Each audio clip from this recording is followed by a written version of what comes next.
establishing large research entities of Makerere University's strategic plan. The third building block of the strategic plan underscores the importance of packaging and marketing of our research outputs for effective adoption and adaptation to impact communities. Initiatives like the Makerere UNDP Innovation Hub are steps in the right direction, bolstered by policies like the Intellectual Property Management Policy, the Research and Innovations Policy, and many others that were deliberately and intentionally passed by Makerere University Council in support of this initiative. Our colleagues and the PhD scholars, our research must be packaged together, must be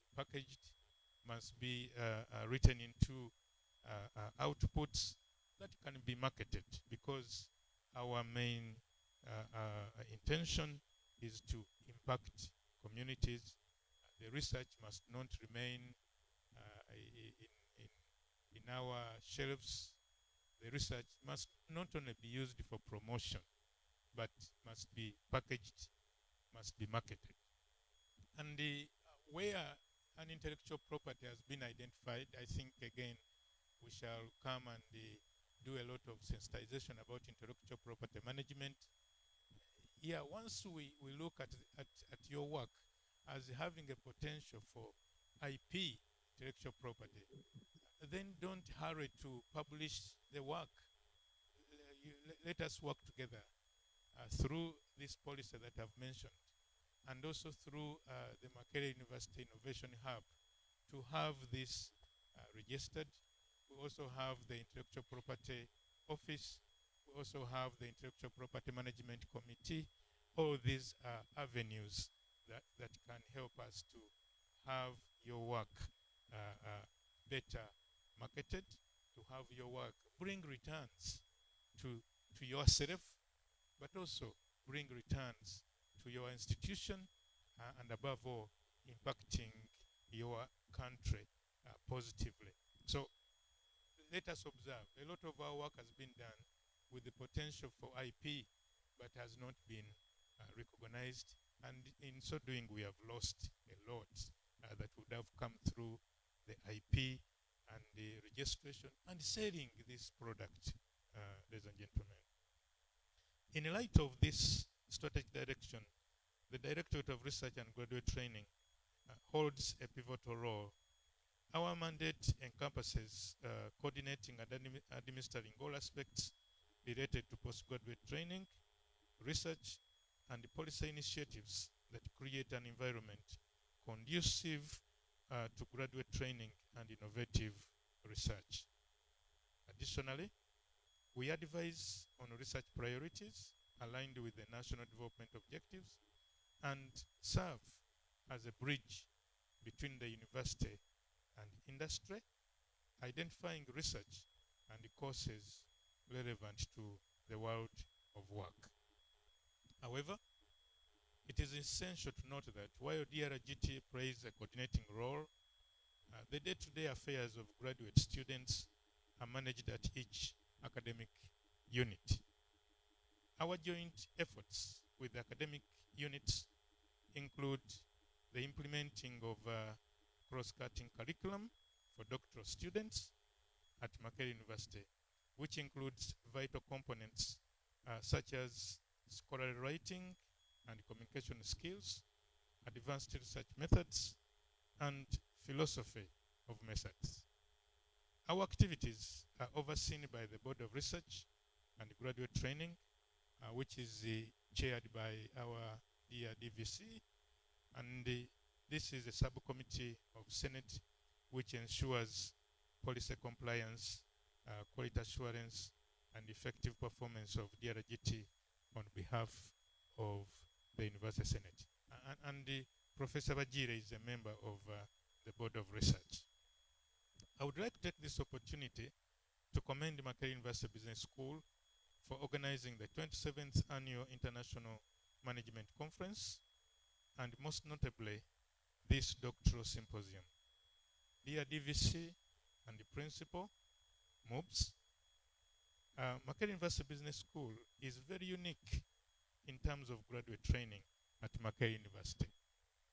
For example, in the 73rd graduation ceremony, MOOBs presented a good number of masters and PhD candidates and was second after the College of Humanities and Social Sciences. So I would like to say that, Principal, you are doing very well and we are proud. If I had an opportunity to present backgraphs here, MOOBs, you have a good number. However, I would like to propose again that once you actually give it, pull up in terms of the numbers of doctoral students. I know that there is no college in the university that can beat MOOBs. Definitely, the DVC is aware that during the MOOBs graduation day, we had an explosion, and I want to congratulate you. Doctoral training is a multifaceted journey encompassing not only the depth of knowledge, but also the skills needed to teach, to do research, and to cultivate values that make excellent colleagues. Conferences like these are instrumental in nurturing these qualities and introducing doctoral students to conference behavior, networking opportunities, and the wider academic community. Participating in the doctoral symposium offers numerous benefits. It provides a platform to present early results and receive valuable feedback, helping shape research into major contributions. It offers the chance to stay current in the field, stimulate new research directions, and establish vital contacts for future collaboration, job searches, or even recruitment.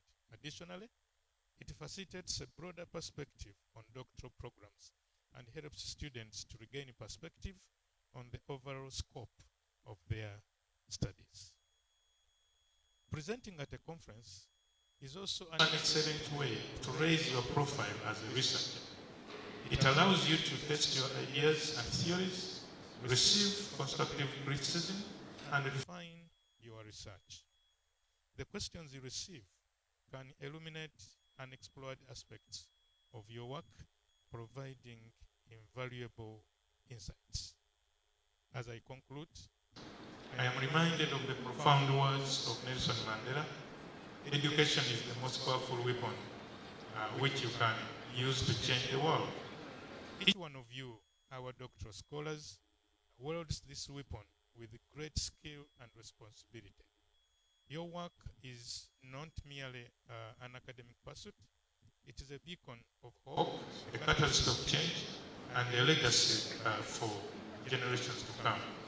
I want to emphasize that Makerere University's commitment to education and research, the promotion of international collaboration, and the pursuit of academic excellence is greatly in focus. To our doctoral students, I offer this advice. Seize every opportunity, embrace every challenge, and tap into the professional assistance and support that our university provides.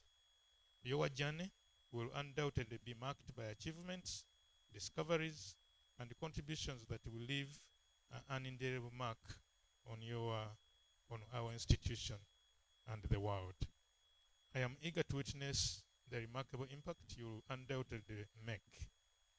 I would like to once again extend my deepest gratitude to the principal and management of MOOBs for your dedication to the pursuit of knowledge and your commitment to advancing collective understanding through the 27th Annual International Management Conference and Doctoral Symposium.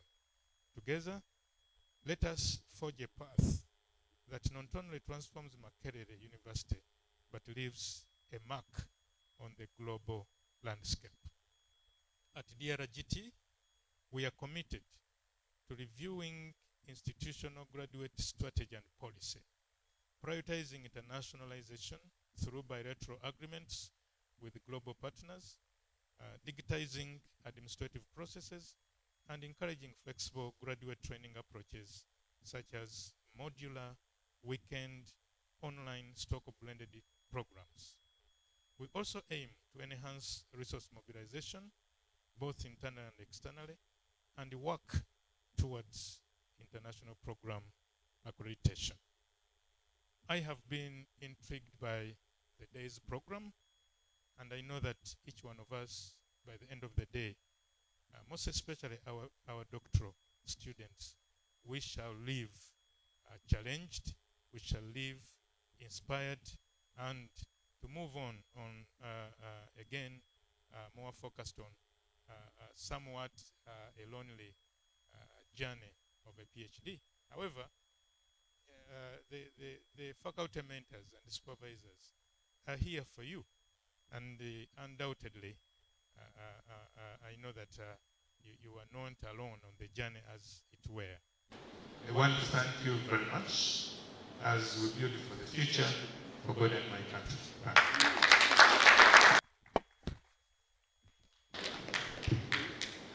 Thank you very much, Professor Edward Bale, for those very wonderful words and setting the tone for our doctoral symposium. Members, you're aware that all that we process at the Faculty of Graduate Studies and Research goes directly to his desk. So his presence here is not only our excitement and his words, which sound that he really understands what we do, is giving us strength.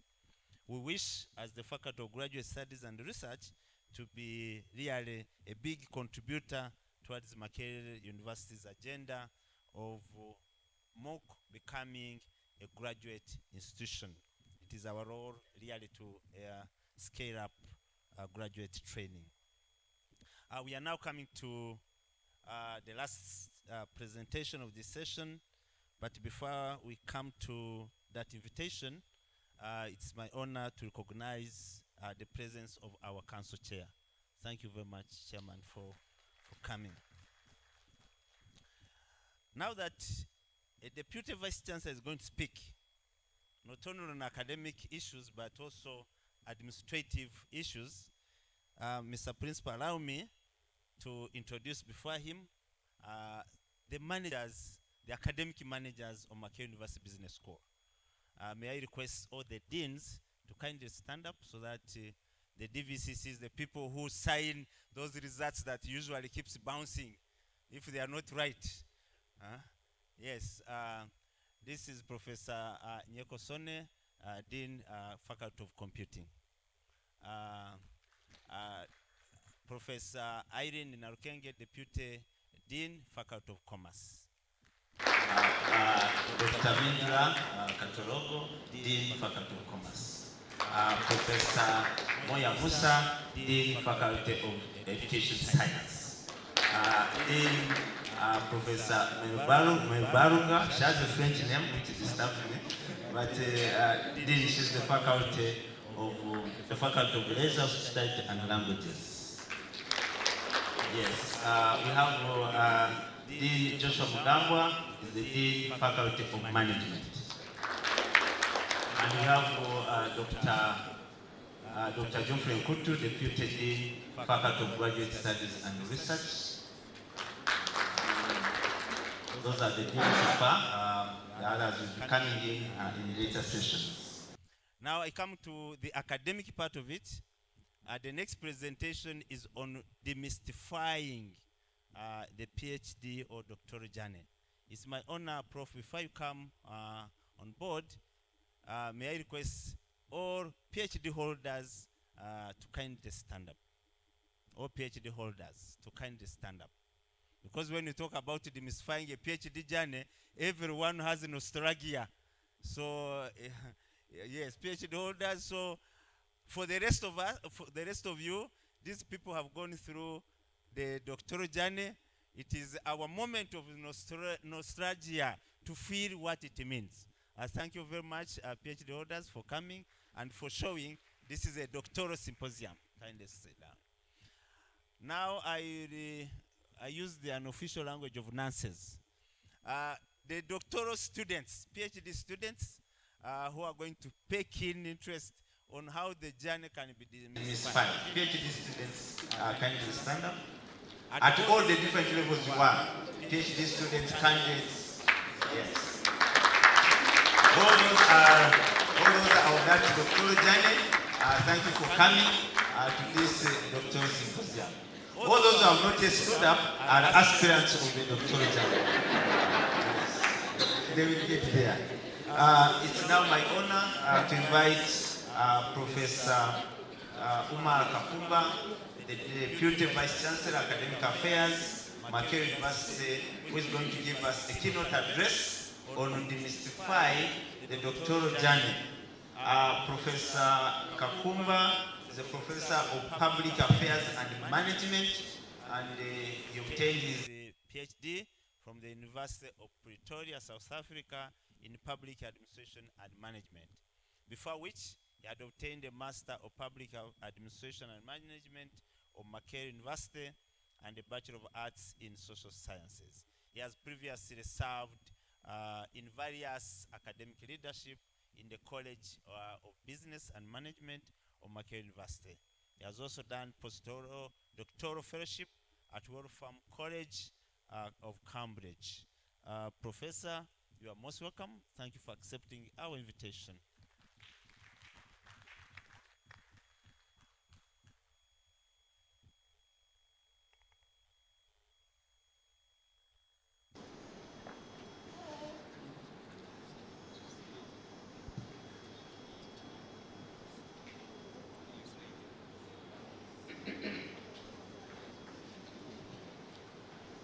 Many thanks to you, the session chair, and my good friend, Professor Vincent Bajire. Distinguished participants, permit me, before I delve into the protocol, permit me to convey to you greetings, warm greetings from Makerere University Top Management, and also congratulate the leadership of Makerere University Business School and the entire faculty for this 27th annual International Management Conference. You are the chairperson MOOBS Council, Engineer Isaac Ngobia, the principal MOOBS, Professor Moses Muhwezi, my colleague, the Director Research and Graduate Training, Makerere University, Professor Edward Bale, and your counterpart, the Dean of Faculty of Research and Graduate Studies at MOOBS, the Vice Chancellor, Isbat. Also permit me to recognize those that are putting together this, Dr. Rachel Mindra and your organizing team for this. I was approached by two people, Professor Laura Orobia, I haven't seen her, but also Professor Bajire. They shared with me the planning about 2 months ago that there is something that is coming in the offing, and I was quite excited, just as usual, to be part of this. In a special way, you'll permit me to welcome and also appreciate our PhD candidates of Makerere University through Makerere University Business School, who I regard as the torchbearers of knowledge creation and innovation in our country. I should say I am profoundly honored and exceedingly humbled to stand before you this morning to share with you a few insights on this journey of a PhD on the theme that I was asked to share a few thoughts. But before I do that, I also want to appreciate the great theme of this conference, the overarching theme of this conference that is looking at leveraging governance, human capital, and technology for sustainability.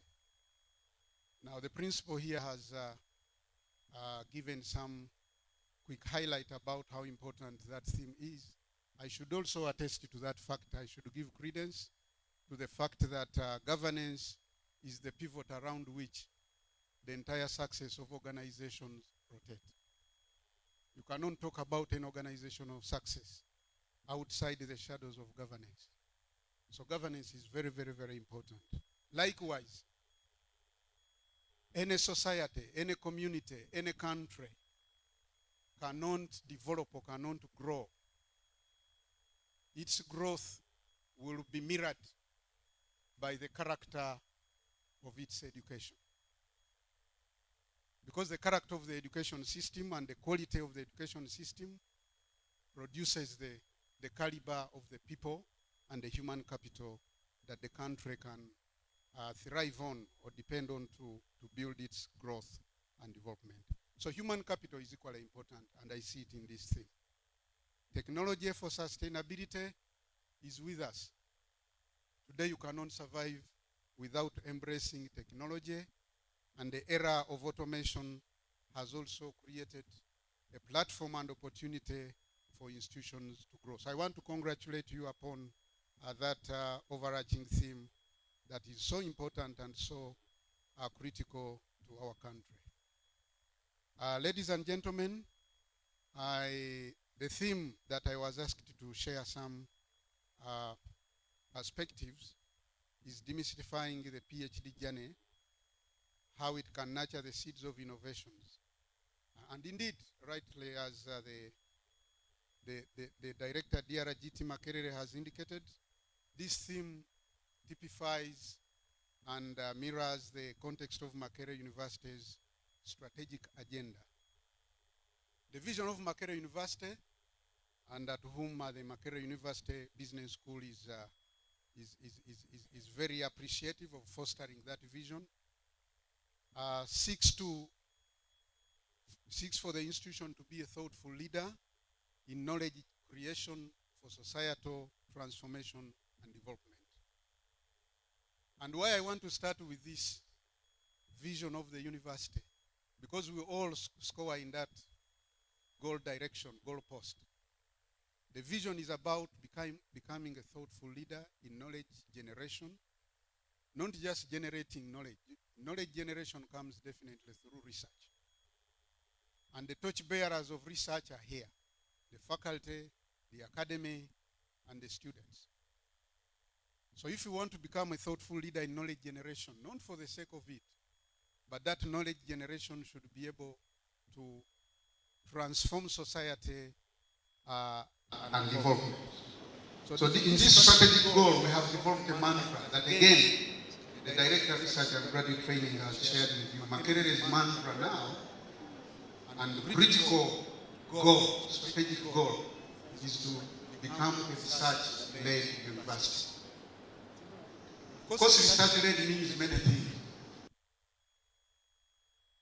Research-led, we are trying to envision a situation where everything that we do is not based on simple ideas and dreams that are unfounded, but ideas and dreams that have been founded on the foundation of knowledge.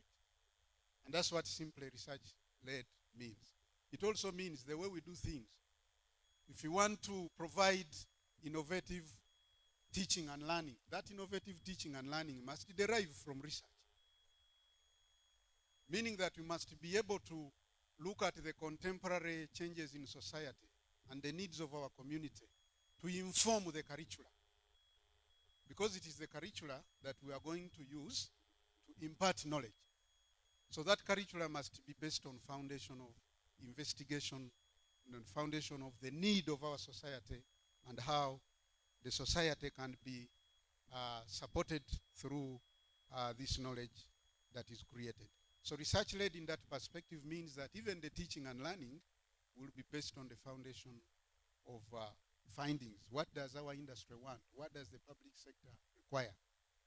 What are the basic needs of society?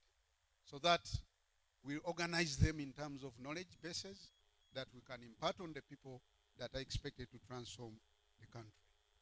But also research-led means that the faculty, what the faculty does in terms of knowledge generation, does not stop at the ivory tower.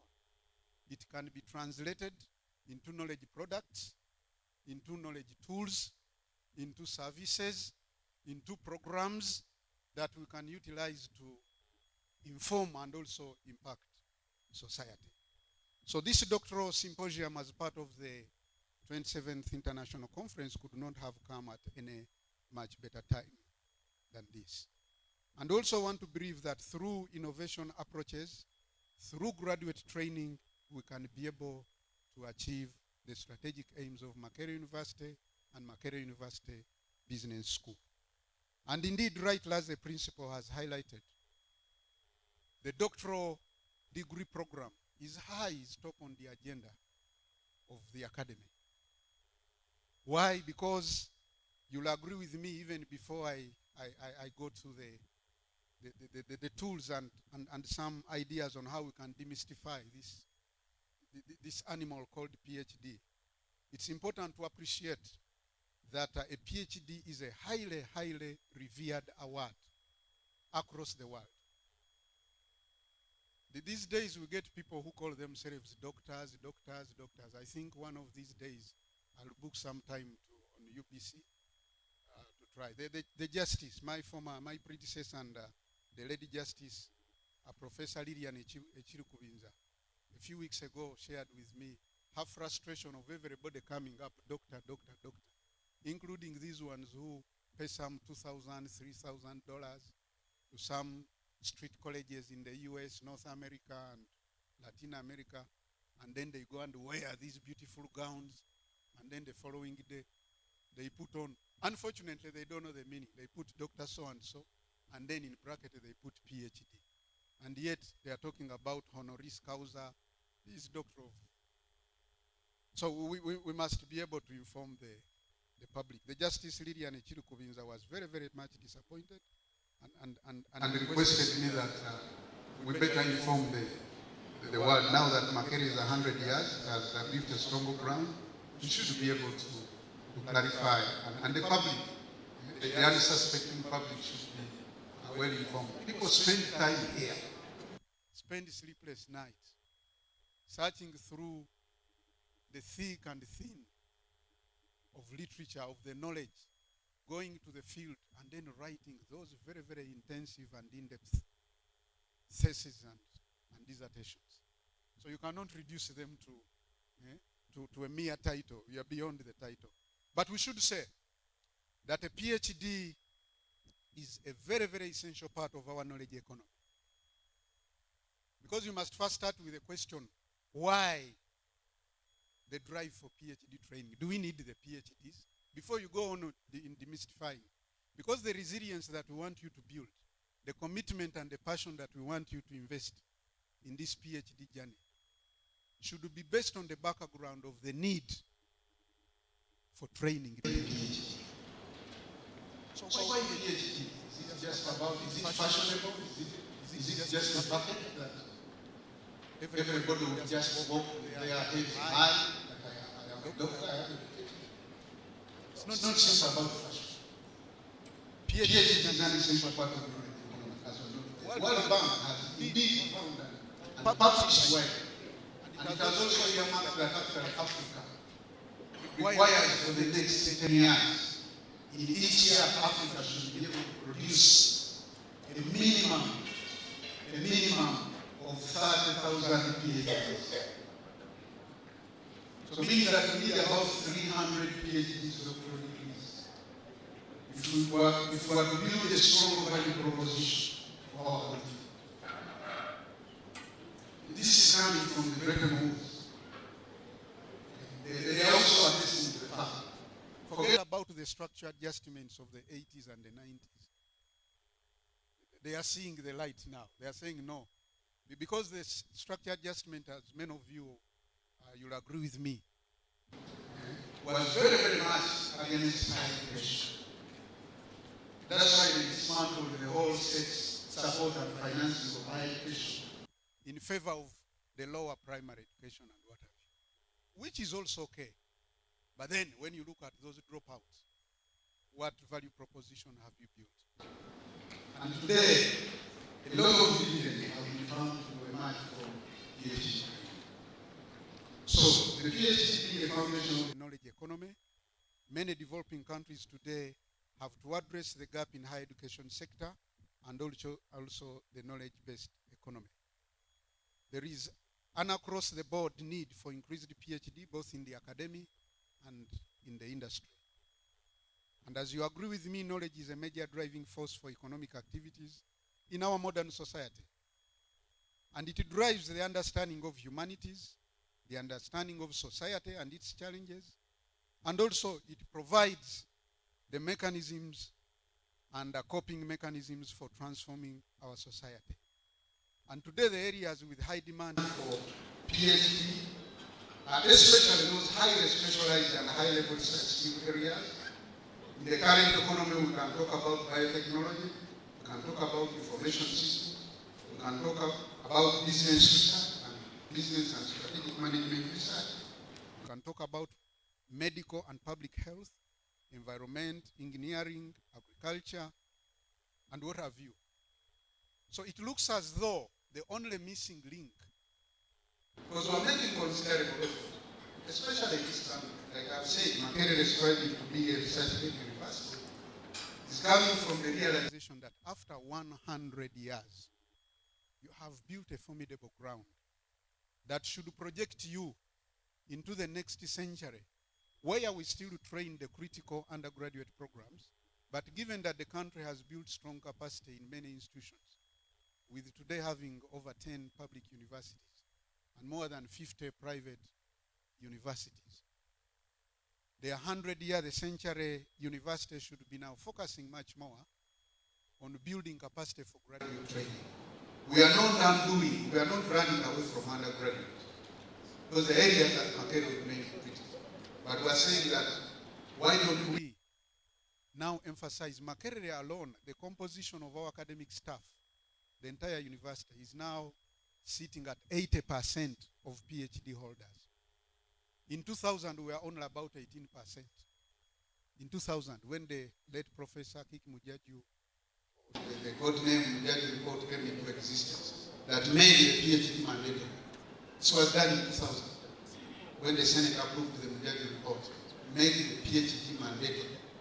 Today in Makerere, the National Council for Education has indicated that you can become lecturer when you are on a PhD track, as a minimum. PhD track means that you are a student on the PhD. You are not yet a PhD holder. You can become lecturer. That's the minimum that the National Council for Education has said. But Makerere, from the Mujaju report of 2000, said that nobody can be promoted to a rank of lecturer without a doctorate degree. So you can be assistant for 30, 40, and as many years as you wish, and later the council passed also for Makerere, giving that those who are on permanent and pensionable, they have been given 5 years. 5 years to complete their PhDs, register and complete. Now that came out by council. So we are counting 1 year has gone. So don't be surprised after 4 years when you hear a big exodus. It may not be big because now we stand at 80%, but I'm sure those ones who are the number could reduce. I mean, the percentage could increase to about 95% in the next 4 years. Now, that's the strategic vision of the institution that I'm very, very, very much happy, and I want to appreciate you, Principal, and Chair Council, and your team in MOOBS for really being the forebearers of this dream, okay, of a research-led institution. Because MOOBS currently produces the biggest number of PhDs for Makerere University.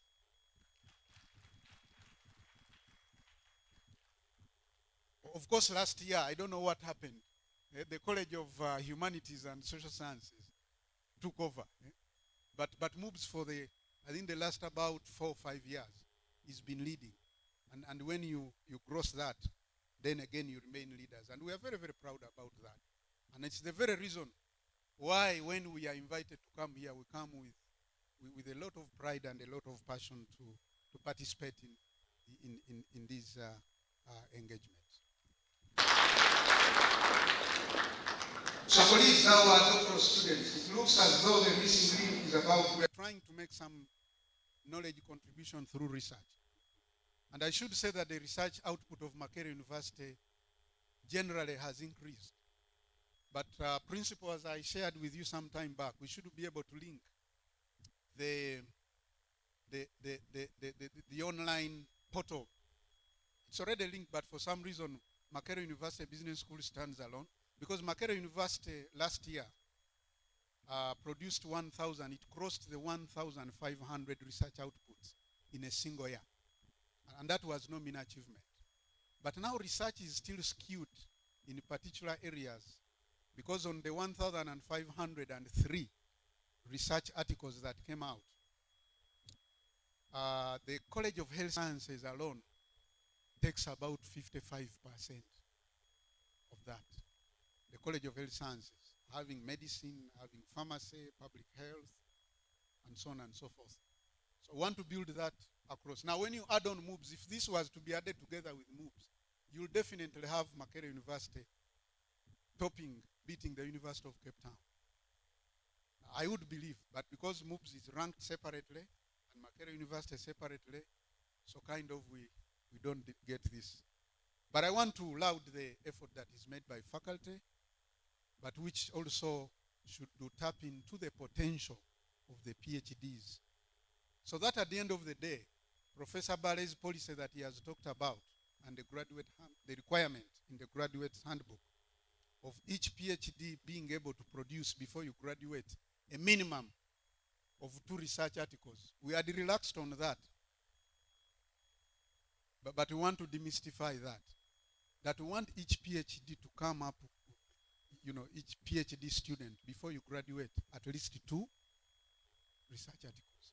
And that's how UCT, University of Cape Town, University of Pretoria, that have consistently topped the continent. That's the little magic they have done. Every PhD of theirs. I was in Pretoria, the moderator indicated to you. As a PhD student, I came out with the 7 internationally peer-reviewed, recognized articles. 7, just as a student. Now, if we could only get 2 from each PhD and 1 from each master's, how far would we be? So that's important for you faculty and also the PhD students who are here. So ladies and gentlemen, I intend to share with you how do we demystify. I think I've talked about why we need a PhD, broadly speaking, but also at individual level. You'll agree with me that a PhD today has beyond being a title that gives you, prominence, that gives you recognition in society in the highest level. It also does a lot for the individual. It's a basic and indispensable requirement for career in academia, as I have told you about Makerere and the bar we have set, because today it is increasingly required for a career in industries and also in the research and innovations organizations. But having a PhD obviously makes one to be extremely specialized and also become respected in that field. So you become an expert in the field on your graduation from a PhD program. Completing a PhD also creates, like I've already indicated, it creates knowledge, discovery of new things, developing new skills in terms of creativity, in terms of critical inquiry, negotiation skills, professionalism, and a lot of confidence is derived. And this is at the individual level, so you cannot be the same. You cannot be the same. I was supervised by an 81-year-old professor emeritus. He was he's a Dutchman, Professor Thornhill, 81 years, fully committed to the academia, to scholarship. He had been everything. He had been he had been a DVC for research. He had been a dean of economic and management faculty. Then he had come down to be, when he retired, then he was kept to remain a professor emeritus. And he was the editor of 3 strong South African journals, and he continued supervising and supporting. 81. Chris Thornhill was 81. Now that's the beauty. You continue your lifetime as a PhD holder throughout. Thornhill is now about 96 years. But his brain, he cannot walk, he cannot what. I visited him last year after COVID. He's about 90 something. The brain, when he speaks, you might think that it's just about 30 or 40 and all that. If some of you saw the late Professor Ali Mazrui delivered his lecture at Makerere, the final lecture before he went back and eventually passed on. He was in a wheelchair. I think he was also about 90 something, Professor Ali Mazrui. He delivered a moving lecture at Makerere University main hall. When he was around 92, 93, 94, and everybody accepted that knowledge is what? So this, you go with it. Even your children will not inherit. They can scramble and petition for your properties, but they can never inherit your PhD. Isn't that good? I'm asking you PhD candidates. Isn't that good that the single thing that you'll go with to your grave is that doctor? At least nobody will claim for it that I am the heir to my father's PhD or my mother's doctorate. So that makes it very, very sweet and very, very beautiful. Definitely, the universities and nations regard PhD graduates as an indicator of success and competitiveness. Today, when they are ranking the human capital development and the index, you are aware, the UNDP and what have you, the level of training is very, very important. It's one of the metrics. But also for university ranking is also depends on PhD. So instituting faculty promotions, grants, donations. Today you cannot win grants when your team, especially these competitive, highly competitive grants, you cannot win them when you don't have on your research team PhD holders. And now it has even gone beyond. They want professors on the research team. Because the expectation is that at that level, you have the academic accountability and you have the rigor to deliver on the deliverables that are expected from those that are giving grants. So this is another way. Demystifying a PhD, you start by developing that passion and by having that belief that you need that PhD, not just for the title. You need it that it will spiral you even when you are 100 years and your brain can remain functioning very, very well, even when you are in a wheelchair. I've given you those professors, the examples I've told you. So it's a highly, highly revered. So investing in a PhD, investing in a PhD is very, very important. The liberalization of our sector, as you very well know, has increased the demand for PhD training because now the industry wants it. Examples in Malaysia, in Japan. If I had the luxury of time, I would have shared with you the statistics. But because I already apologized and I also beg that I quickly leave after this delivery for another important meeting I have, I may not share with you those quite details. But the cases in point are very, very many of countries that have leveraged the PhD training to build capacity in terms of innovation, in terms of knowledge that has churned into policies, moving policies that have transformed societies elsewhere in Malaysia, in Japan, in China, and Europe and North America. So it is significant, ladies and gentlemen, and our dear PhD students, that we demystify this journey. The path to PhD has been perceived indeed as daunting, as sometimes having an insurmountable challenge, and pursuing a PhD can be indeed intellectually challenging, physically tiring, emotionally draining, and many other things.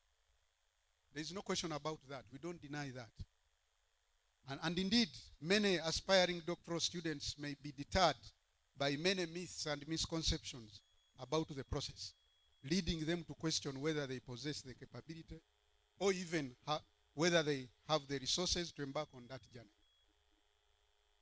And sometimes many people on the PhD have dropped out, asking whether it is necessary at all, whether it is worth. And there is that myth and misconception, people comparing PhD with making money. Indeed, many PhDs, many doctors have made money. Many fly in business. Many are invited around the world. They may not have their cash, but have you factored in the sponsorship, the resources, the privileges that they stand on to move in conferences, to move for high-level meetings, to move to join research projects and groups elsewhere in the world because they are PhD holders? Have you factored that as part of the? Because there are many businessmen, the rich guys, they pay for their tickets. They pay for their airport lounges. They do everything. So what we are saying here is that there are many myths, and some people have also compared it to, better living. I mean, what is the meaning of life? So what is the meaning of life? If you live a life that cannot leave a legacy.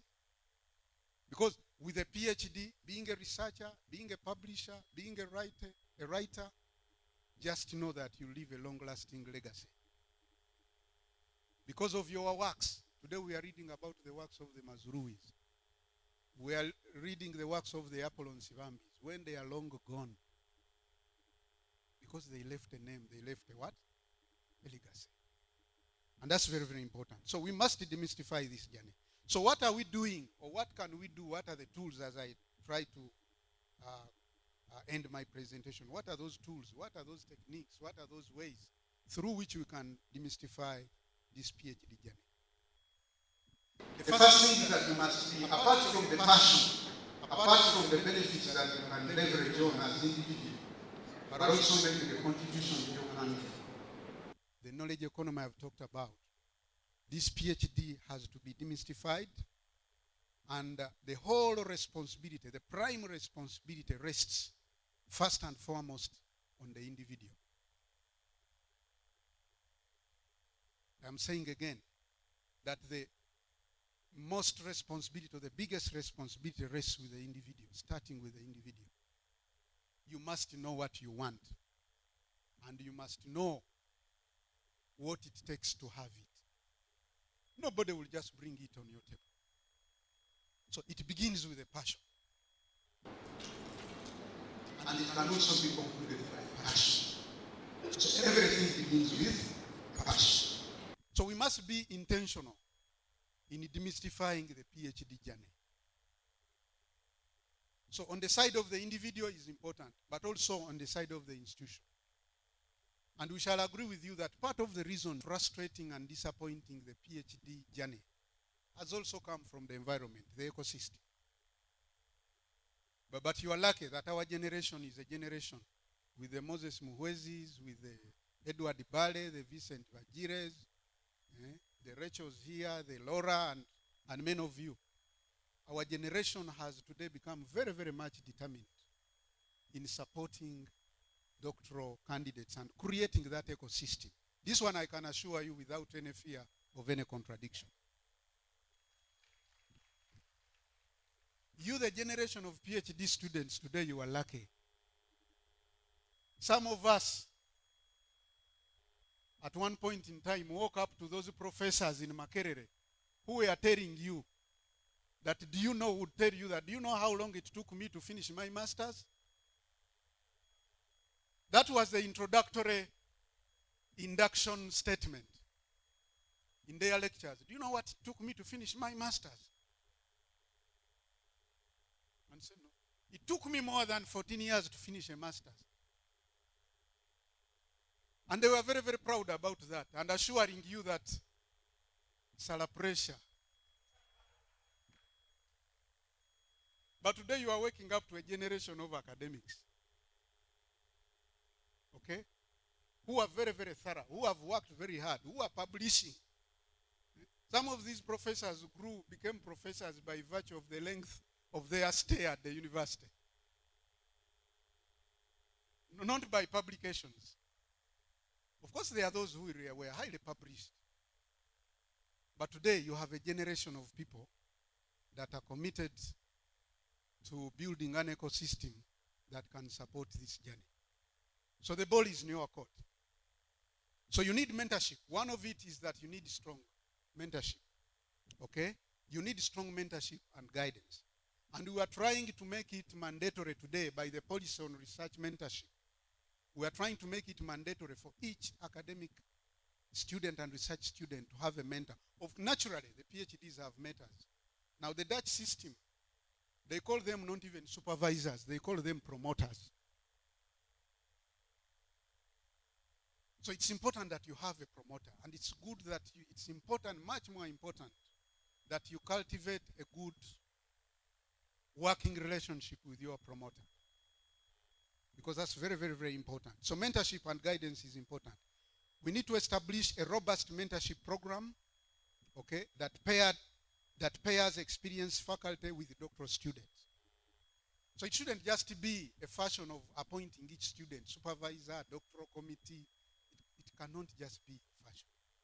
And Professor Bale knows very, very well, we have agreed in Makerere, the Board of Research and Graduate Training, that we want to make the faculty accountable.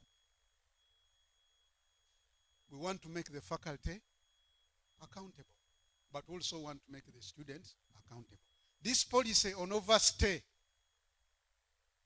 deregistration, is for your own good, because we want to weed out the people who are clogged in the system. That's why the Senate has been very, very much intentional. It has given you a limited period of time within which you must stay at the university. Honestly, you cannot do coursework 2003, 2004. Then you are away and come back 2023, 2024 to do research and dissertation that one is busy, is ready to submit.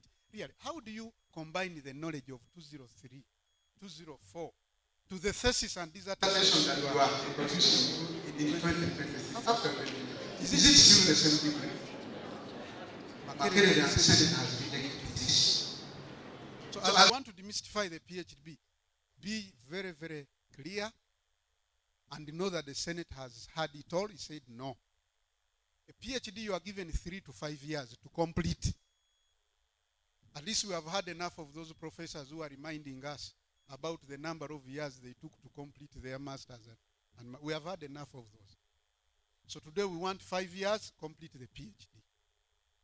If for any reason or whatever you have not completed in 5 years, one, your registration expires, but you have an opportunity to plead to the Senate for some within 2 years of your deregistration after 5 to complete that PhD in 7 years. So 2 years, appeal for reinstatement. That can be handled within 7 years and you complete.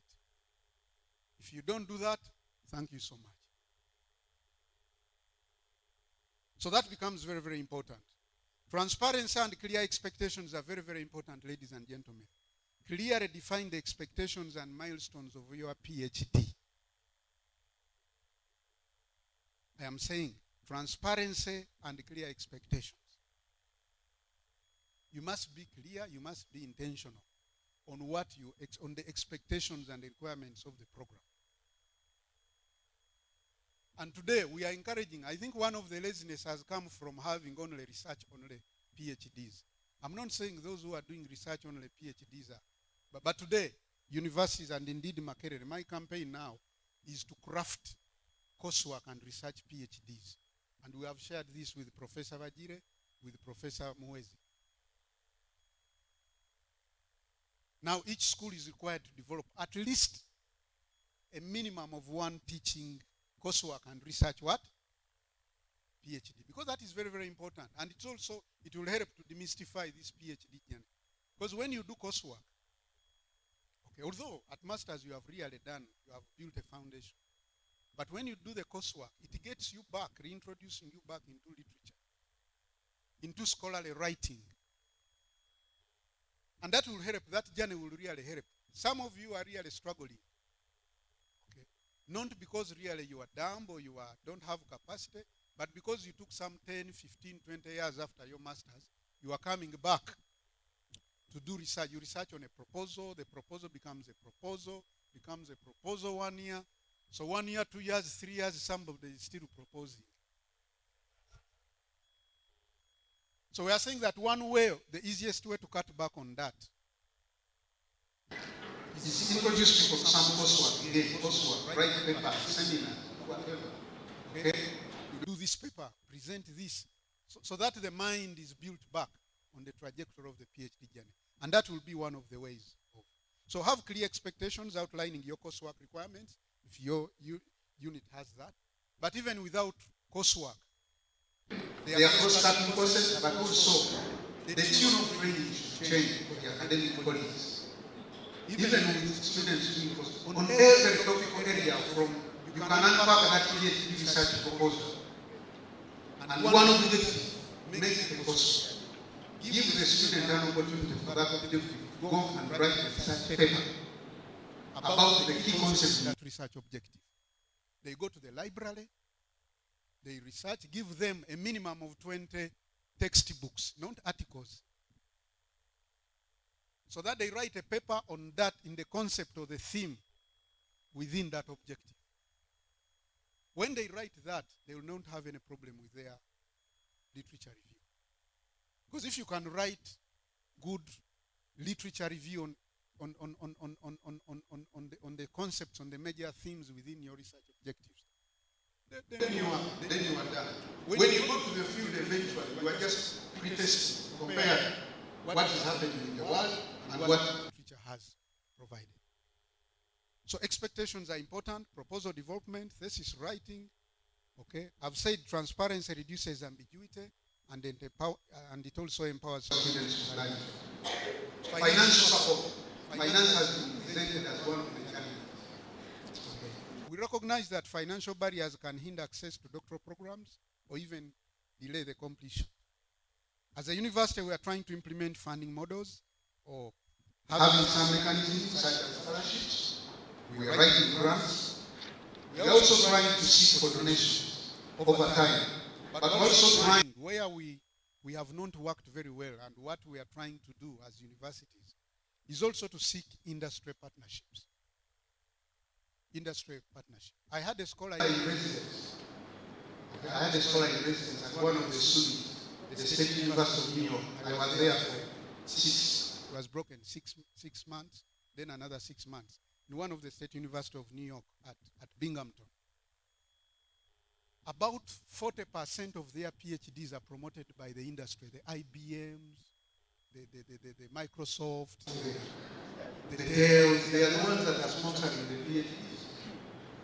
In business innovations, in ICT, they bring money to the faculty, and then the faculty recruits PhDs, candidates, and then funding takes place. And of course, they agree and share. So that model has also become important. And it's one of the ways. It may not benefit some of you who are on the program, but we are saying that the university as an institution, this is one important way that we shall demystify the PhD. But we also continue to engage government.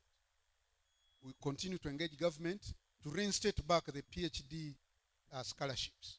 And also graduate student loan scheme will be expanded towards that area. We also want to utilize and leverage the research assistantship to make PhD programs financially viable. And we have had a policy in Makerere on field, on graduate fellowship. That's why we intentionally kind of put the rank of teaching assistant at abeyance, because people were using it. Once I'm a research assistant, teaching assistant, I'm appointed on permanent and pensionable. Some people took a field day, say, I don't study since I have a job. But now we give contracts to assistant lecturers in Makerere. It is contract.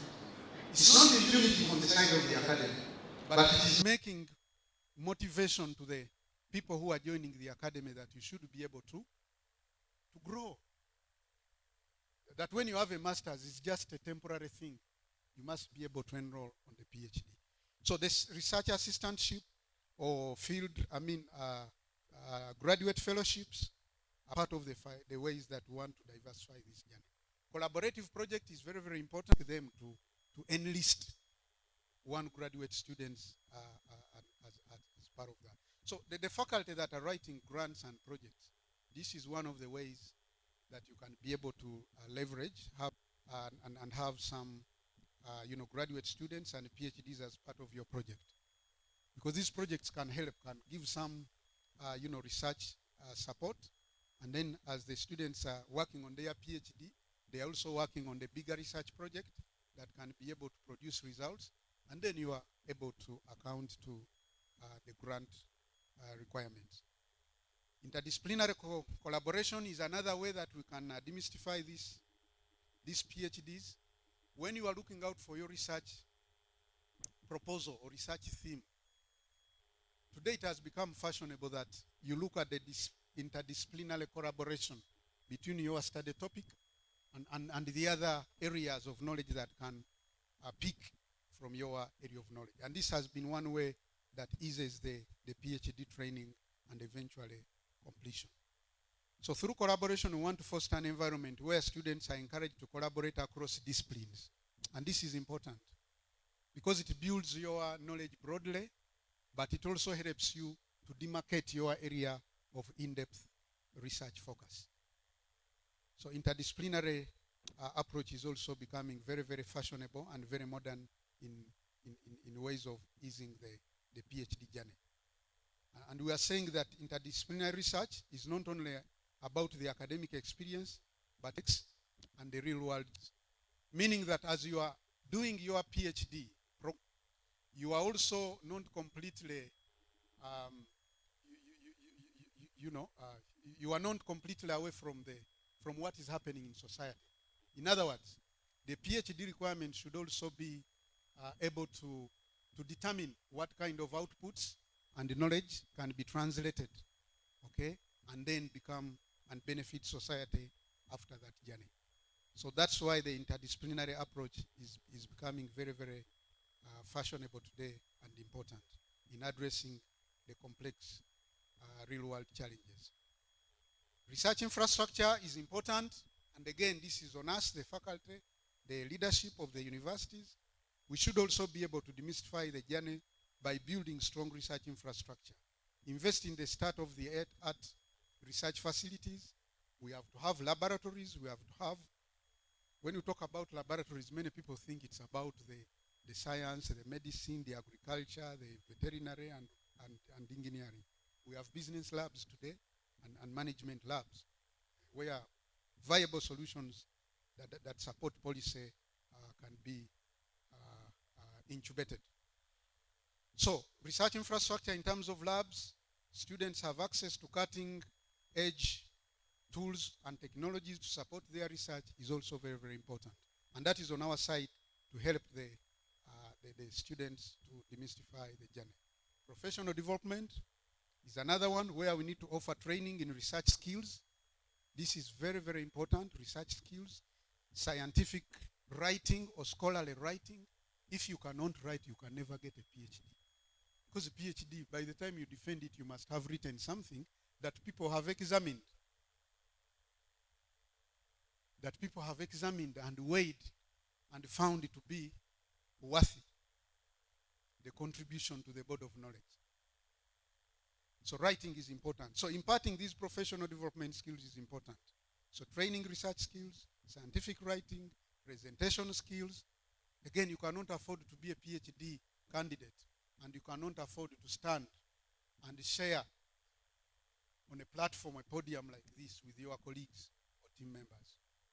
So the presentation skills are very, very important. And those are part of what builds the confidence in what you are doing and also the belief in what you are pursuing. So professional development across that spectrum is important.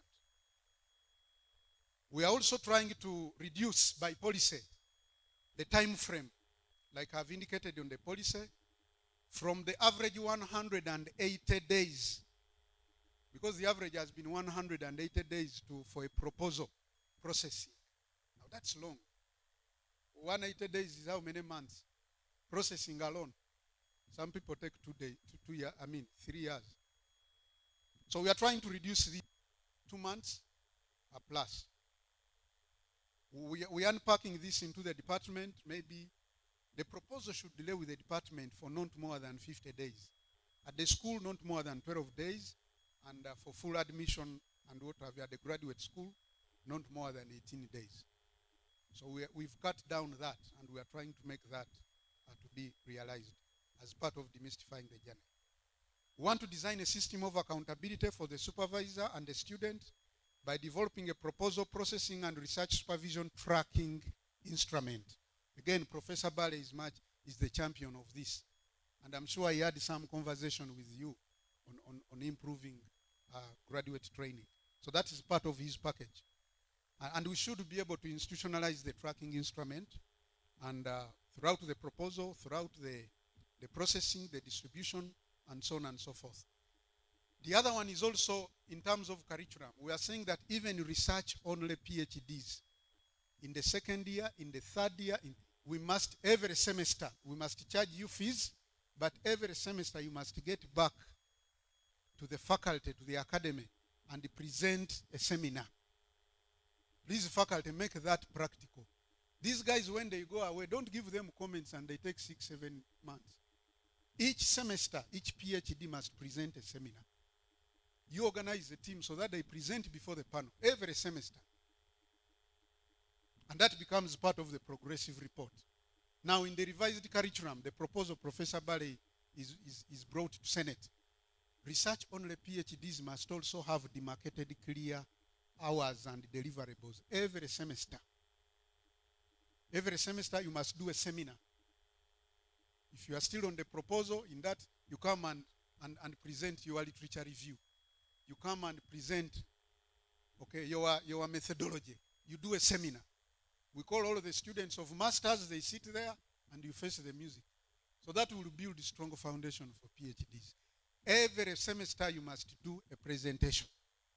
We are thinking that will really go a long way in demystifying this PhD journey and building confidence. Where there is no coursework, there must be seminar every semester. And you are giving credit units to those seminars. So meaning that you have to accumulate the credit unit value before you can write your thesis eventually, and before you can defend it. You must have accumulated a minimum of credit units to enable you to defend. I thought people would love it.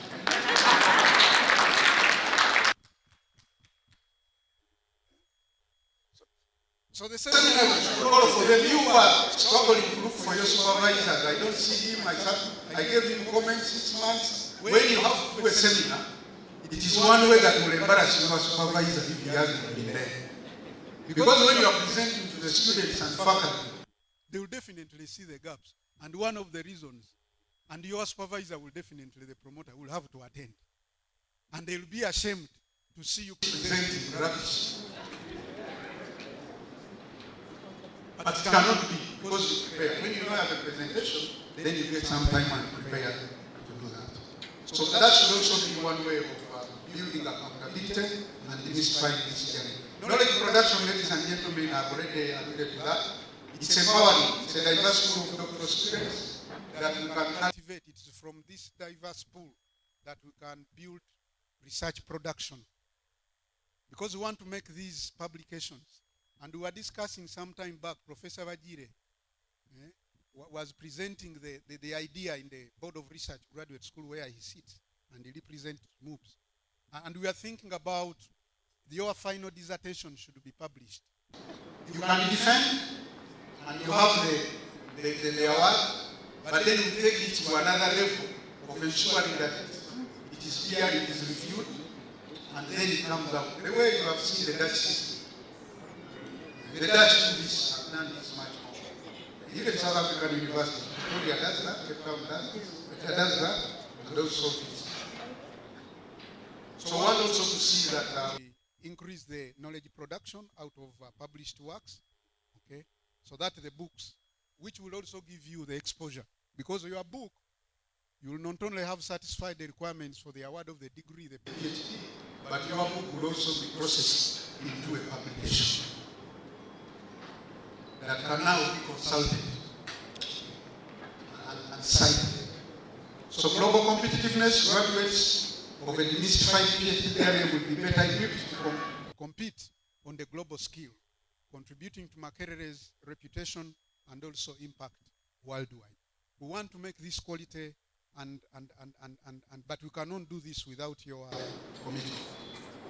So also looking at diverse perspectives by promoting inclusivity, diversity, so that will ensure that the PhD journey benefits from a wide range of perspectives, enriching research and problem solving. And through this, we are giving you diverse perspectives where we are bringing in the different visiting professors, the partnerships, so that they can present in seminars and have engagement from time to time. So we must make the PhD journey interactive. Not just about the student and their supervisor, but the students also regularly attending seminars. Okay, and being able to participate in symposia and writing papers and also sharing part of their PhD journey to the academy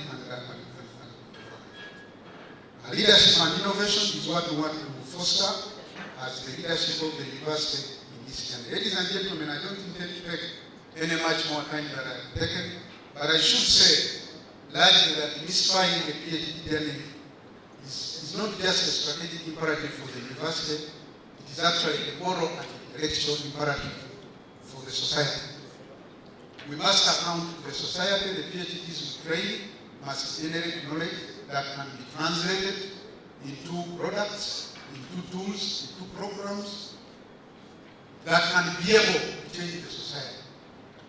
The PhD should never ever remain on the shelves of the university library. This may not be a requirement for you to graduate, but we are saying that after you have graduated, we want to challenge the faculty so that, especially the supervisors and promoters, to extract parts of your PhD findings into policy, to extract part of your PhD findings into some tools that have been identified, into some approaches or methodologies, into even training programs that can be able to take the university away from the ivory tower. So Makerere University, I can assure you, is still committed to the vision, and I'm sure MOOCs is a very, very good champion of that vision that will not only elevate our institution but also create the legacy of our knowledge, innovation, and excellence that will resonate for generations to come. Let us embark on this journey together for demystifying the PhD as we illuminate the path to a brighter and more meaningful future for Makerere University Business School and our great nation as we build for the future. I thank you for listening to me. Wow, thank you very much, Professor DVC. We are very, very grateful. Before you leave the podium, it's my pleasure to recognize the school registrar. Every document that comes with his signatory, Mrs. Edred Chomhangi Manyindo. Her presence here confirms to you that whatever she signs coming to you, she's aware of it. Thank you very much, Prof. His presentation requires a standing relation.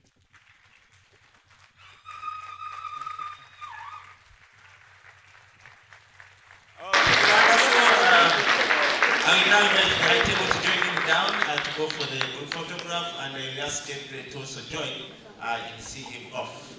You never know in this kind of talking. DVC, if I may beg your indulgence, I'd like to invite the conference chair, Dr. Rachel Matarogo, Dr. Rachel Matarogo. DVC, we have a small token that I will request the conference chair to hand over to you before you make your exit. So I'll ask the Dean, conference chair, to do the same for honor. Thank you very much, Professor Kabumba. We appreciate your sharing with us this morning. Can we please rise as the DVC leaves our list?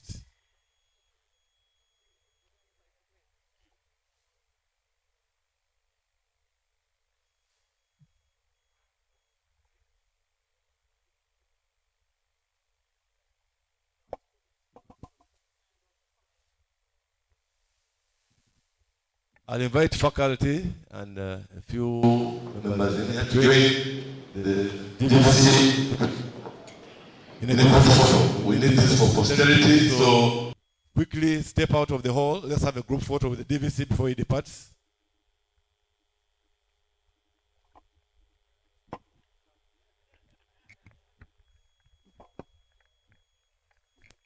Are you an institution registered in Uganda to carry out research or offer education services?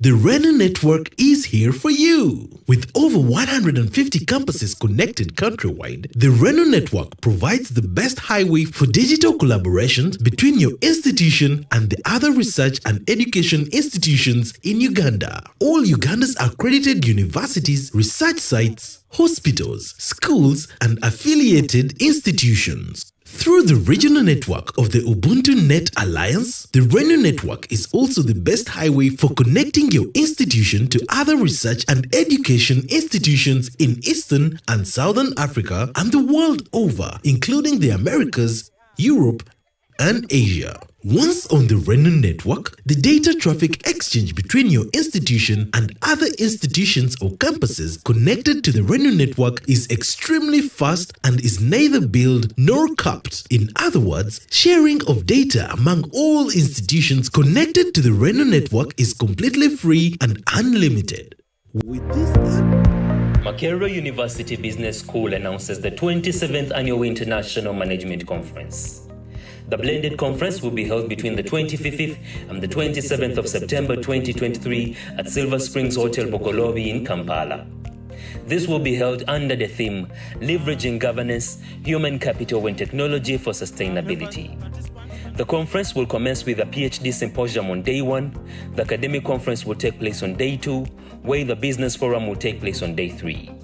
The chief guest of the conference is Ms. Danielle Nyirandutie, and some of the key speakers will include Mr. Ramadan Gobi, Ms. Goreti Masade, Ms. Sylvia Mlinge, Professor Augustus Nwagaba, Mr. Japheth Kato, Mr. Patrick Oketa, Professor Wumar Kakumba, and Ms. Alison Katusime. The conference is proudly sponsored by the Uganda Institute of Banking and Financial Services, Renu, Vision Group, and the Uganda Tourism Board.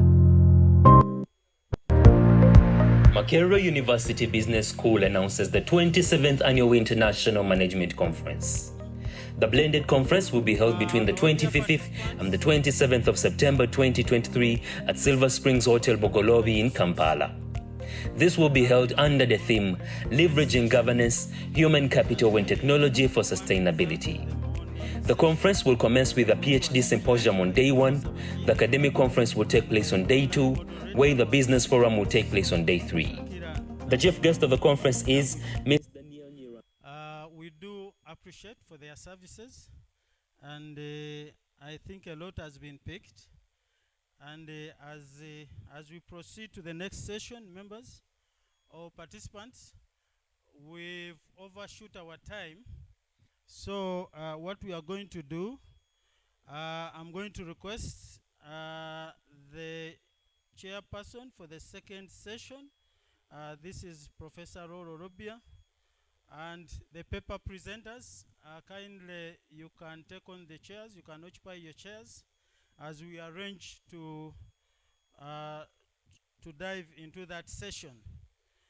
Also allow me recognize a few people who have joined us, and I will begin by Professor Umar Kakumba, the VC Makerere, the Deputy VC, Professor Edward Bale, the Directorate of Graduate Training, the Vice Chancellor of ISBAT, our Chair, our Council Chair,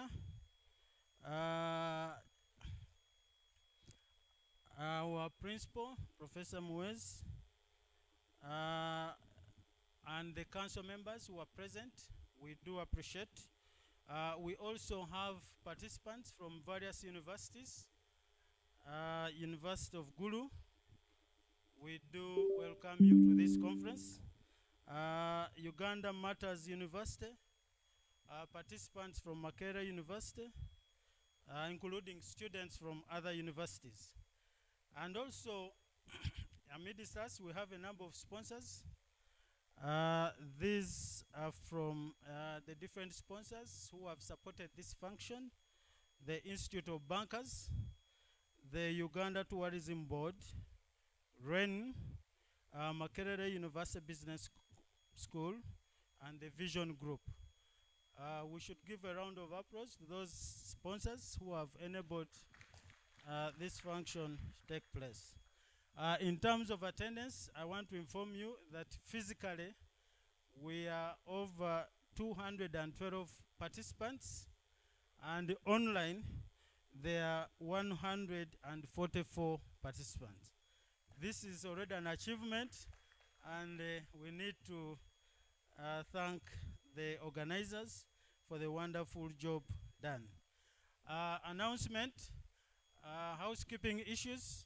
If you want to go for a short call, just on my right at the extreme end, both genders, there are separate rooms where you can go and help yourself. Right now, we are going to have what we call working tea. Because of time, we cannot manage now to spend more time lining up, so the ushers will be picking a few. In that also, I want to request the session chair for the next group, Professor Rola Orobia, kindly come and take up the seat. I'll give the rest to her to invite the paper presenters, but allow me, members, allow me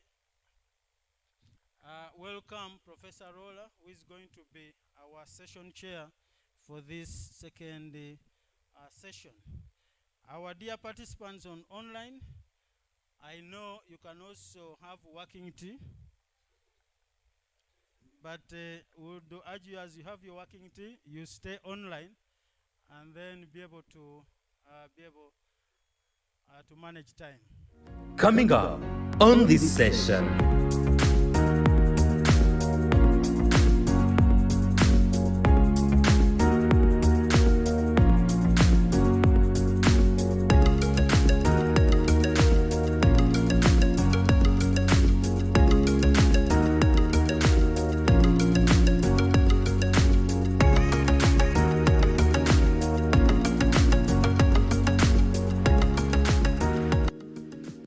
Coming up on this session.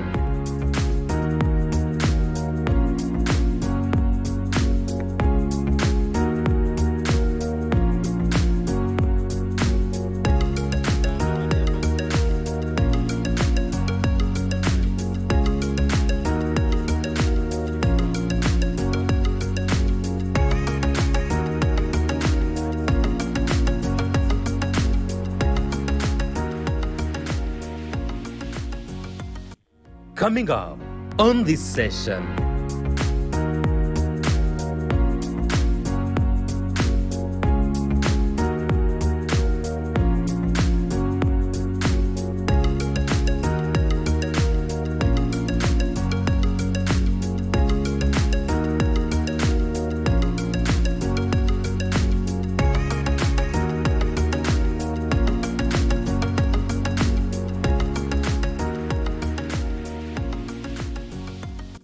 Coming up on this session.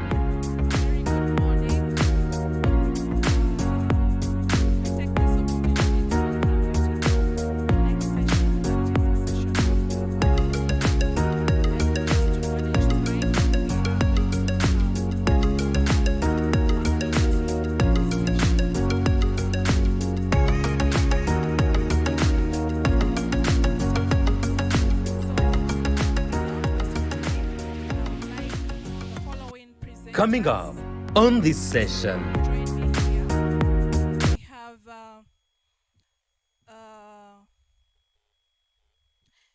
paper 1, integrating theories in a PhD project by Professor Henry Chalu, who is going to join us online. And then paper 2, writing captivating background to the study by Professor Juliana Namada from United States International University, USIU, Nairobi, Kenya. Please join me here And then paper 3, mental health and well-being during the PhD journey by Dr. Godwin Anywar from Makerere University. Please join me. I would like my paper presenters to join me, those who are here with us. The IT, please load Professor Chalu's presentation. Professor Chalu, can you hear us? Can you hear me, Professor Chalu? Hello. I can hear you loud and clear. Hello. Okay, thank you very much. Ladies and gentlemen, online and on-site, I'd like to give a brief about our first paper presenter. Professor Henry Chalu is a professor of accounting and finance in the Department of Accounting at the University of Dar es Salaam, the business school. He is a member of the American Accounting Association, a member of the African Accounting and Finance Association, a member of the Accounting and Finance Association of Australia and New Zealand. He's a board member of several boards, several companies back home in Dar es Salaam. And among the contributions he has made, he has led in the development of the accounting contents for oil and gas sector in the country, introduced courses in accounting information systems as well as public sector auditing, conducted research in central bank accounting and auditing, established conference on accounting and finance in accounting and finance of natural resources.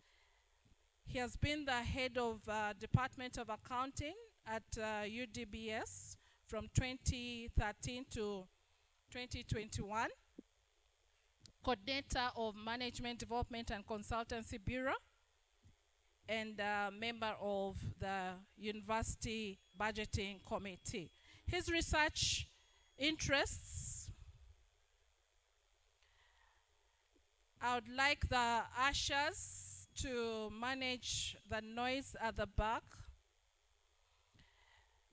Professor Chalu's research interests include public sector accounting, auditing, environmental management,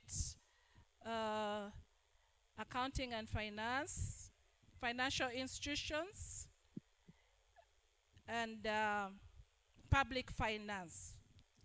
Ladies and gentlemen, I'd like you to join me in welcoming Professor Chalu to make his presentation.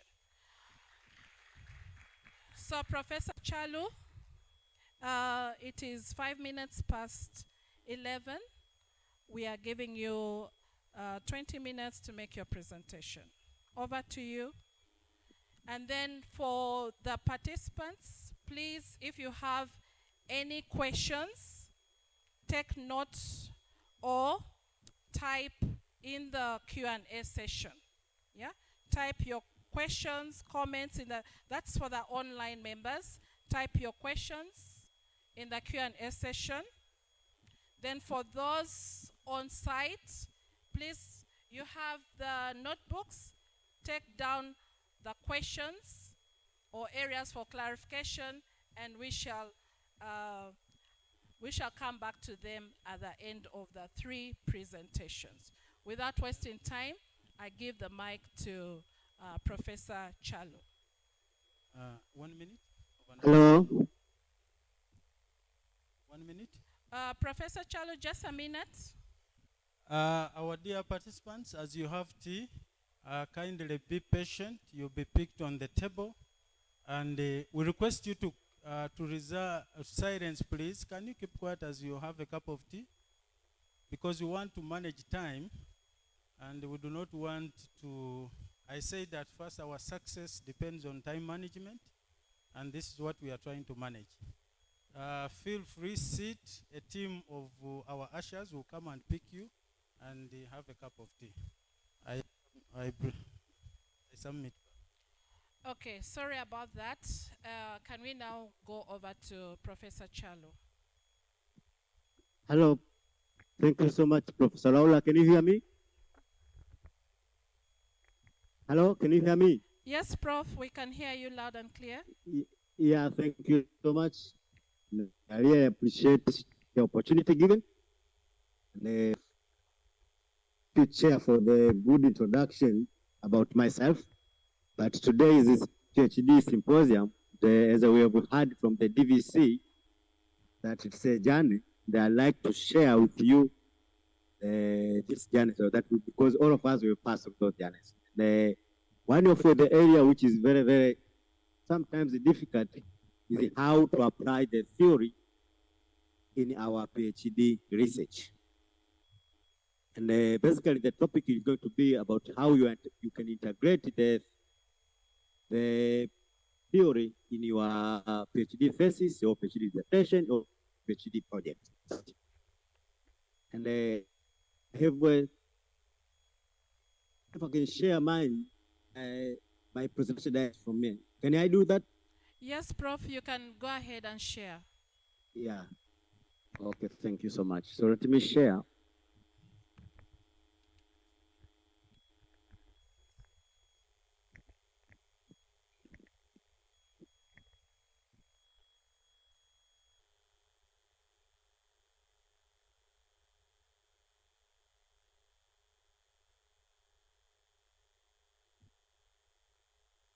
Yes.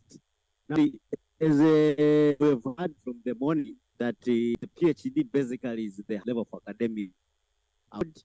And then empirical work that has been made for, making a synthesis has been made for, using a known material but with a new interpretation, trying out something in a country that is only taking a particular technique and trying it in a new, bring evidence to bear on an old issue, being cross-disciplinary, they're using different methodologies, looking at areas people that haven't looked at it before, or adding knowledge in a way that hasn't been done before. These basically are the criteria which you use.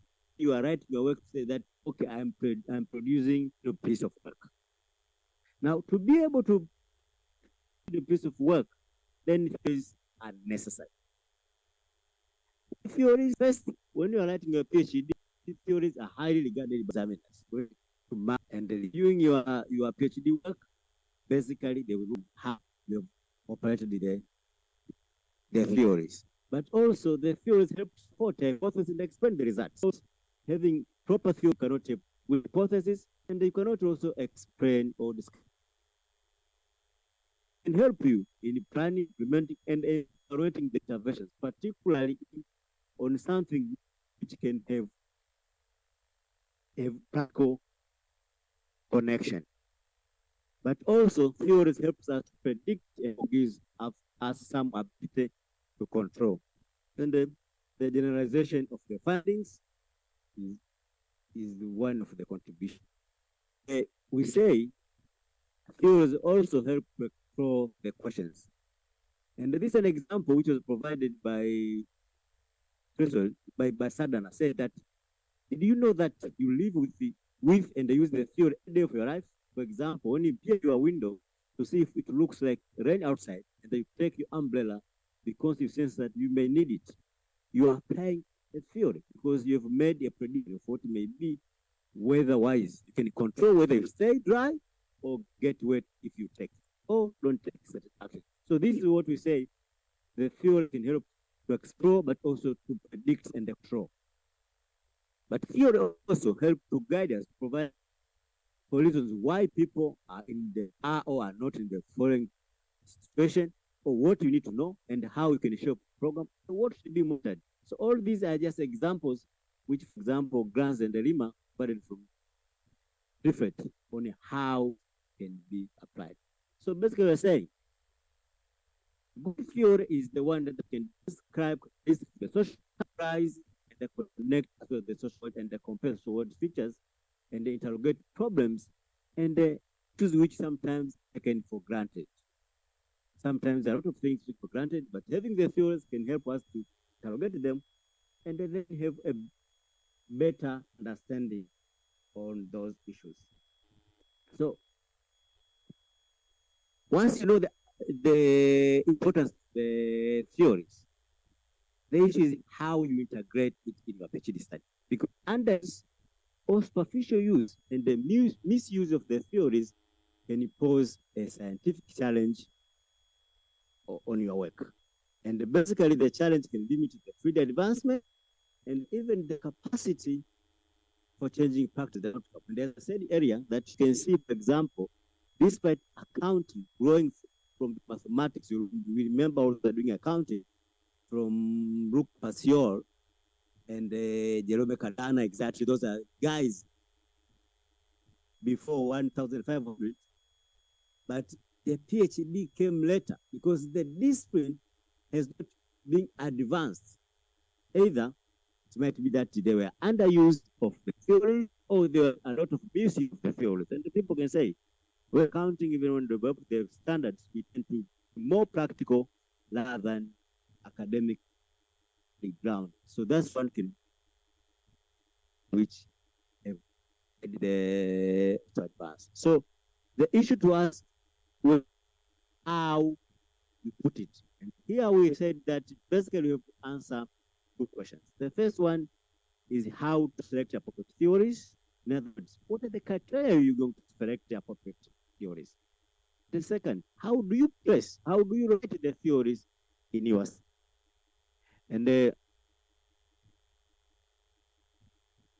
according to the words of Wickens and others, they say that always when you select the theories, don't rush and properly consider all possible options, including theories from.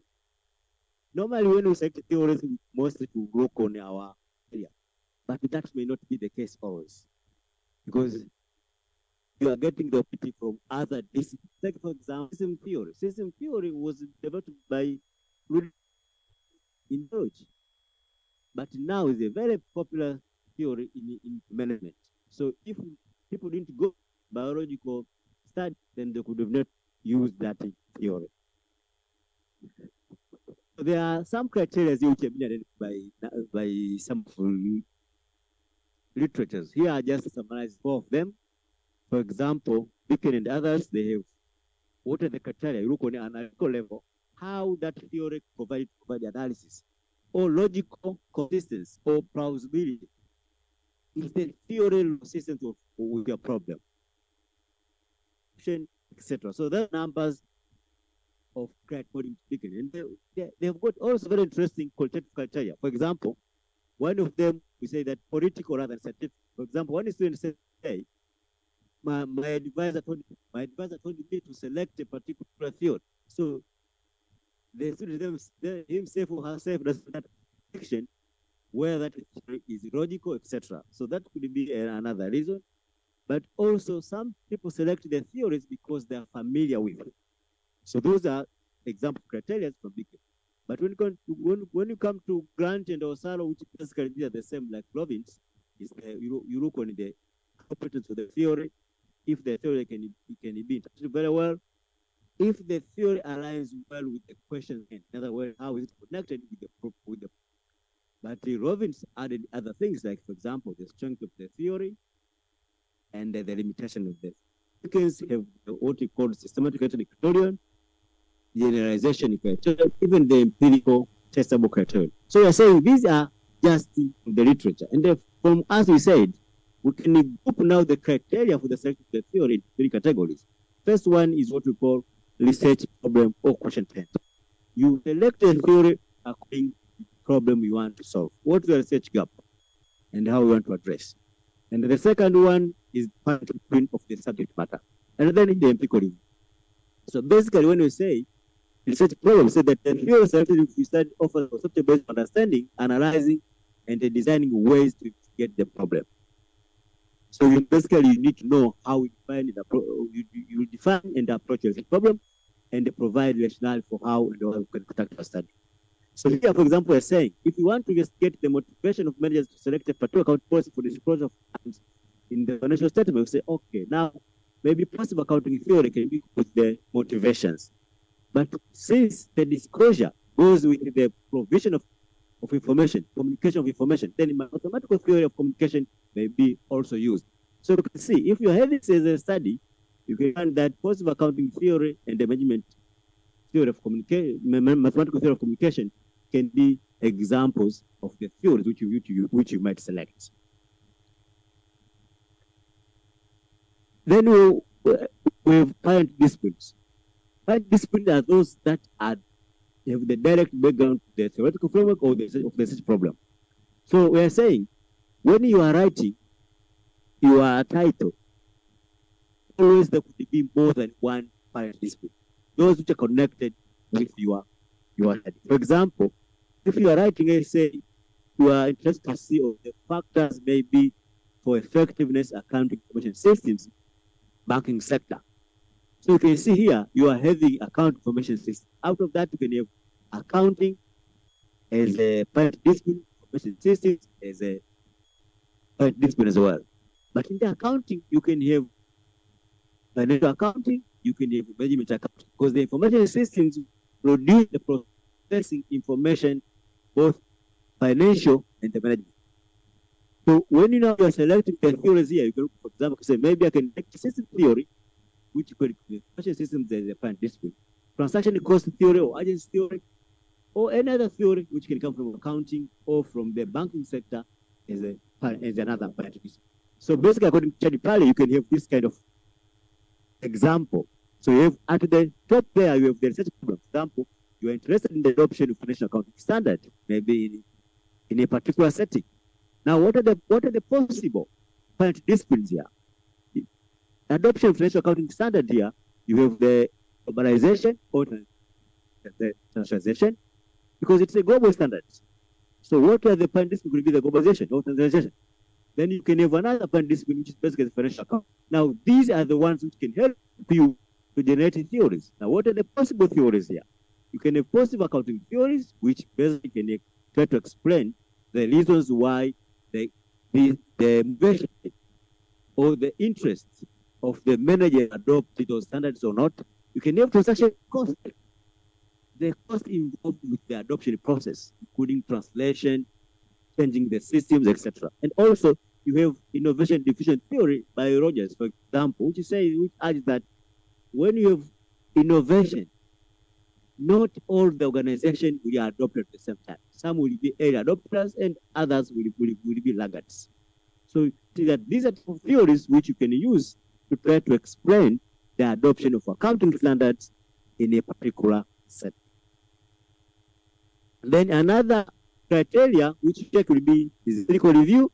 Basically, this is an easy one because usually you look on theories which have been used in the literature which you've reviewed. Then to see which one is going to be relevant. Here is the quote from Adams and DeBotton.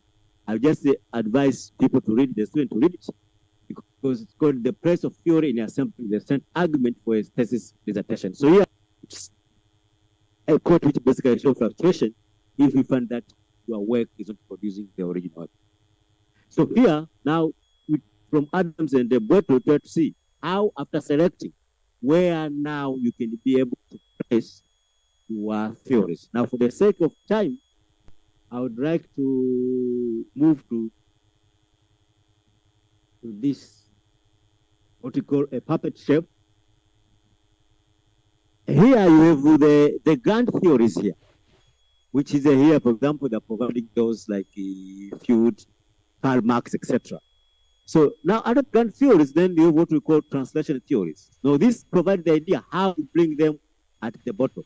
And then you have now the background theories. So now the background theories, these are the ones which you get from the literature, which you use now to conceptualize your work.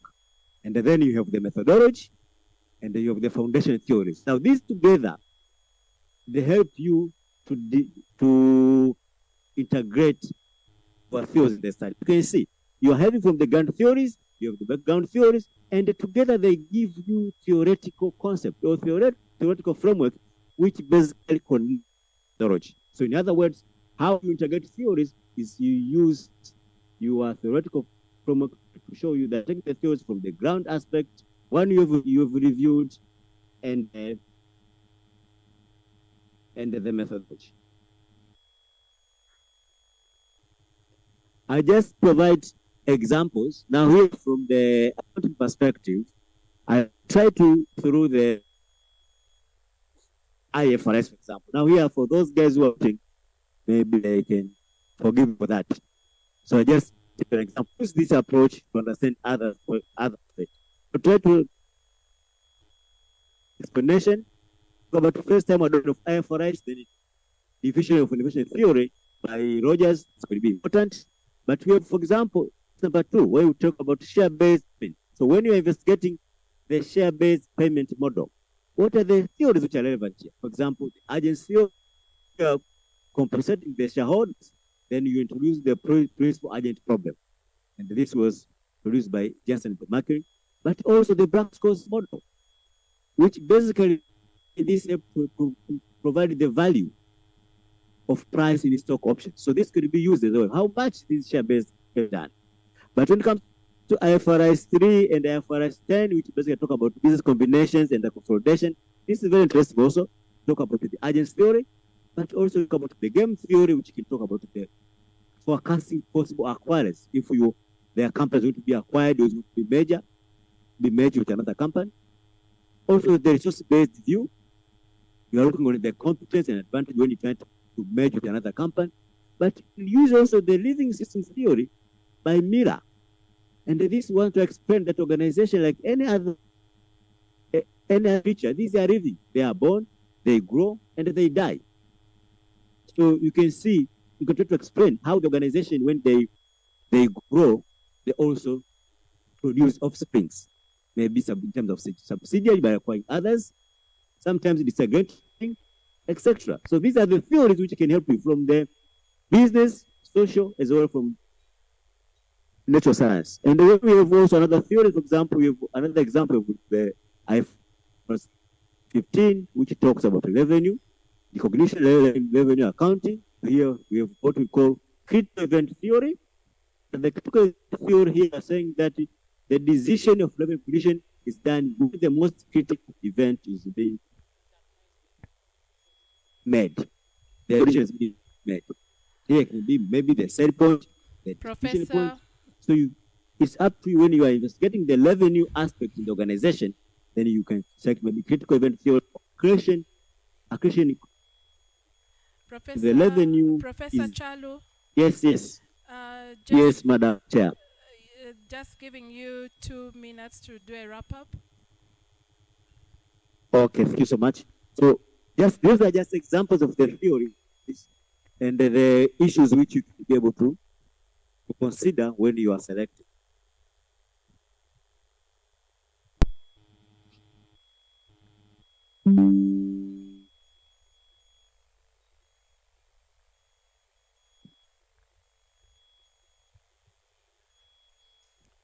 Professor Chalu, can you hear me? Yes. Namada. She is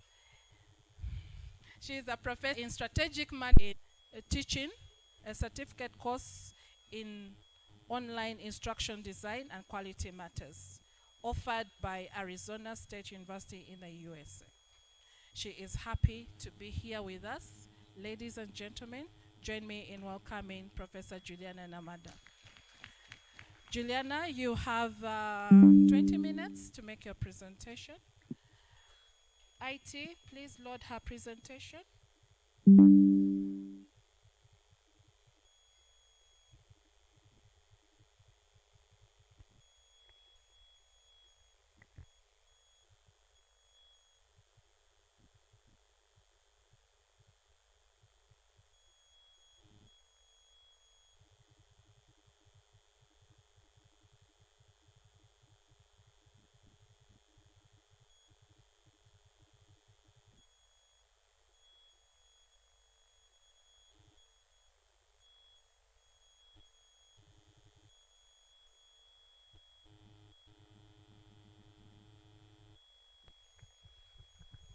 Milena, you may start as IT sorts itself out. Thank you. Thank you very much. Good morning. Good morning, everyone.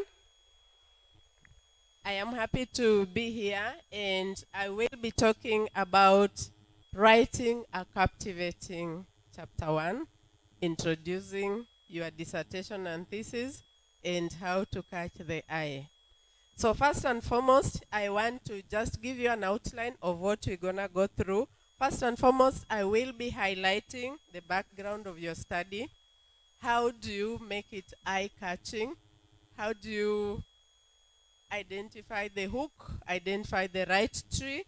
Then I will move to the statement of the problem, general objectives, purpose of study, research questions, hypothesis of the study, then significance of the study, scope, and lastly, defining your key terms.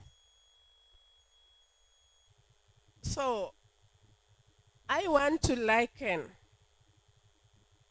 the chapter 1 with a building, a sort of building. So all those aspiring, all those writing their dissertation, think about building. Think about building a structure. And there are two categories. One category will be building a wall, and the other category will be building a castle. Now, ask yourself one simple question. Between a wall and a castle, is there a difference? Is there a difference if you are building a wall and if you are building a castle? Let me pause there. Is there a difference? Now, the difference between a wall and a castle is in structural engineering. You will agree with me. Remember when the DVC was here, he talked about clogging the system. Some scholars have been clogging the systems by having been in the system for 10 years, 20 years, 30 years. They want to weed you out. Probably you are still stuck on the wall. Can you now transition from the wall to a castle? This is what we are going to work on today, and this is what I am going to tell you. So that if you have been there longer than expected, then a key question should be coming to you. How do I run away from the group of laggards? How do I position myself as a scholar and that one who progressively presents work that attract others? Okay? So as the IT still sorts me, I hope they will be able to do it very soon. Let's start with the background. You need to understand your study background, and you need to think about a captivating synopsis of what you're writing about. Whether you are talking about entrepreneurship, whether you are talking about finance and accounting, whether you are in strategy, whether you are in marketing or operations research, you must read, read, and read. There is no shortcut to reading if you want to be called Dr. Mwezi. If you want to be called Dr. Namada. So we are talking about here reading and reading until you internalize, you're able to synthesize, and you're able to write, to build a discussion. Sometimes I like to give live examples. Many times I have seen students writing and they are just copying. Bajire 2012 wrote about this and this. Orobia 2013. That is not what is expected. You need first and foremost to read, to understand, to pick. Now, at PhD level, do not be surprised if you read an article, the first one, the second one, the third one, and you have nothing to write. You are doing the right thing. But that who picks an article and you want to write a paragraph from an article, please know and remember that this writer was not doing your assignment. He was not carrying out what you're supposed to do. People are laughing. Probably you remember such scenarios.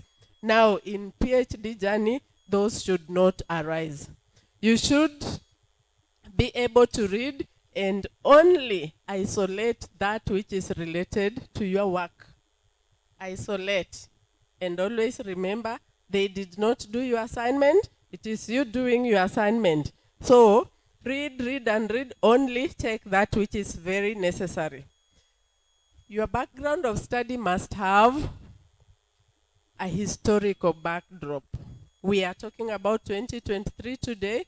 If your work is being done now, you must be able to join the ongoing debate in that area. And how is it that you will join the ongoing debate? First and foremost, you must know. And how will you know? You must read and understand so that you will be asking yourself, do I have something to contribute towards the debate that is ongoing? You will find that scholars have provided sometimes contradictory findings. You will find others are aligning to one side, and you should ask yourself one simple question: where do I stand? Could there be contextual difference that is making scholars from the US, scholars from the UK, scholars from the emerging economies, scholars from the South conclude differently? Don't just pick them and run with them. Think about them, reflect about them before you are able to write. Also, very, very importantly, carry out a critical literature review in the background that is adopting the funnel approach. So much so that if you are in Makerere University Business School, you also are aware of similar studies done elsewhere in the globe. You know about similar studies done in the West, done in China, done in South Africa. That is the only way you will put your mind together and know that, yes, I think I can go that way. I have something to write to this, or I have something to contribute. So, in terms of the background, make sure that you set the right stage. Don't start by quoting others. Normally, sometimes we go down deeper to even telling PhD students on how to write a paragraph, because they will be starting with quotations, and then the question is, which idea are you supporting here? Okay. So when you talk about, okay, I can see they have already set me. Thank you very much. So this is what I just already talked about. I will move very fast. This is the story I talked about. This is a wall, a very clear wall. Probably you are fencing a plot that is close to your heart. You just bought it several millions. And the next one, then the other person is thinking about writing a castle. So the castle builders are those ones, the castle builders are those ones in this house. I really hope that we do not have people building walls here, because you know where the wall will, to what extent the wall can sustain your issues. And I've already talked about the background. So, how do you as a PhD student know what you can research about? What is researchable and what is not researchable? First and foremost, there are general issues that are conventionally very problematic. And general areas are necessarily not researchable, because you will be moving left, right, up, down, and you will touch on each tree within that, and you will not be able to isolate one tree to put it down and start writing your work. So, researchable topics are normally specific. They address a specific problem. Through that research, you can provide a solution. You have heard the keynote speaker talking about societal issues, problems. How are you with your work aspiring to solve the problems that we have today? So, think about that topic in terms of, is it current? Is it likely to remain there over time? We have had issues where you have a topic today, It is catchy. After 2 years, it is no longer existing. How do you validate that type of data? So ask yourself, will this hold water for the next 10, 20 years?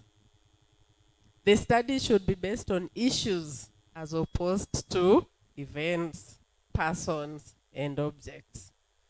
It should first and foremost interest you as the researcher. Should be relevant to your area of discipline, should be sensitive to the budget.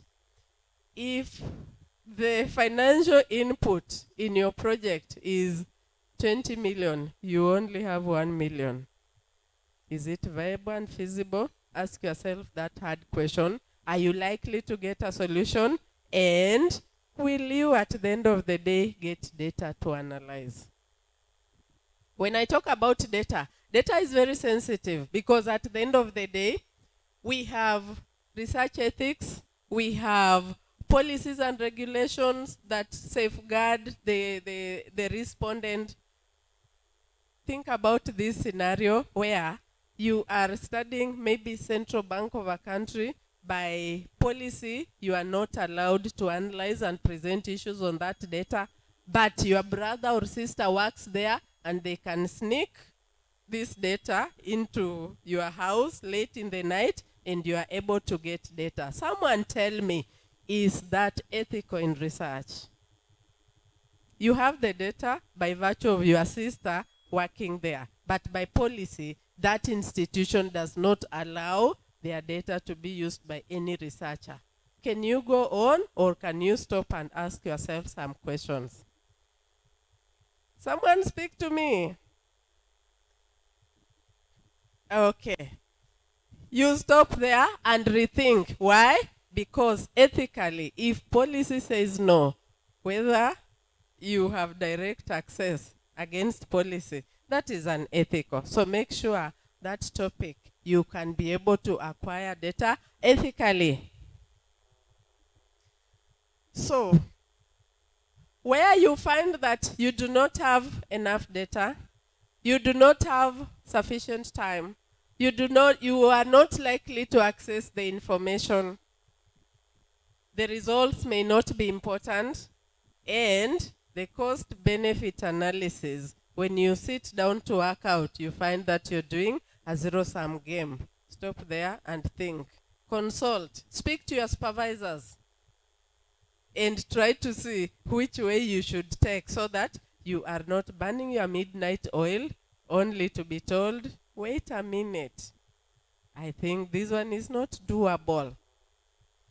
So, if you are stuck or if you are not moving, how else will you be able to establish this catching research topic? One, review current documents. You have heard about the Sustainable Development Goals, the Big Four. In Kenya, we have the Big Four, the Vision 2030, the Vision 20. I don't know whether Uganda has Vision 2040 or is it Vision 2045.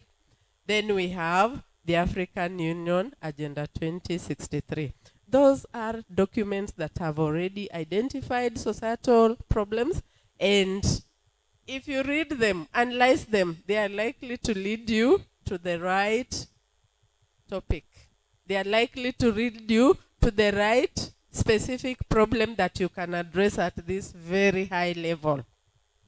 You can also consider disagreements in conclusions by different scholars in different regions. You can look at recommendations provided to you by these very important scholars. You can attend conferences, listen to presentations like you are doing right now. Congratulations for being here. Synthesize different models, theories, and approaches. You can even extend a term paper. Who says that a term paper cannot be extended into a thesis? You can do that. And you can also think about extending the knowledge frontiers, integrating different disciplines, and also connecting the unconnected. Let me move to a very important area that makes people go back and back and back. The problem statement. Problem statement is very specific in your PhD dissertation and thesis. First and foremost, you must make sure that you have written and described the research problem. Where is the problem in terms of your variables, in terms of your context, and in terms of the issues, the people, the population affected by the problem you are studying. So it should not be one-sided. Make sure that you highlight, you mirror the concepts you're studying, you mirror the context, and you present a problem in a clear manner. You move then to knowledge gap. Remember, the basis upon which you're doing this study is because you have been able to identify a knowledge gap. A knowledge gap has to touch on the variables you are studying. It has to touch on the context. It has to touch on policy. It also has to touch on the management practice. And lastly, kindly and please explain to other scholars how your study fills the knowledge gaps identified. If you don't do that, then you have not closed the loop. Remember, we are saying, this is you writing, this is your scholarship. How then are you able to fill in the knowledge gap? Very, very important. So just remember that the problem statement is very specific. You highlight 3 different areas and you coil it. Don't start to do literature review. You write stories and you end up with 2, 3, 4 pages. In fact, the problem statement should only be a 1.5-pager section in your work. Write it very, very clearly. Manifest openly the gaps. Make it a real selling preposition for your work so that other scholars can pick it, read through it, and then they say, yes, these are the emerging scholars in Africa. Right? And then make sure it is creative.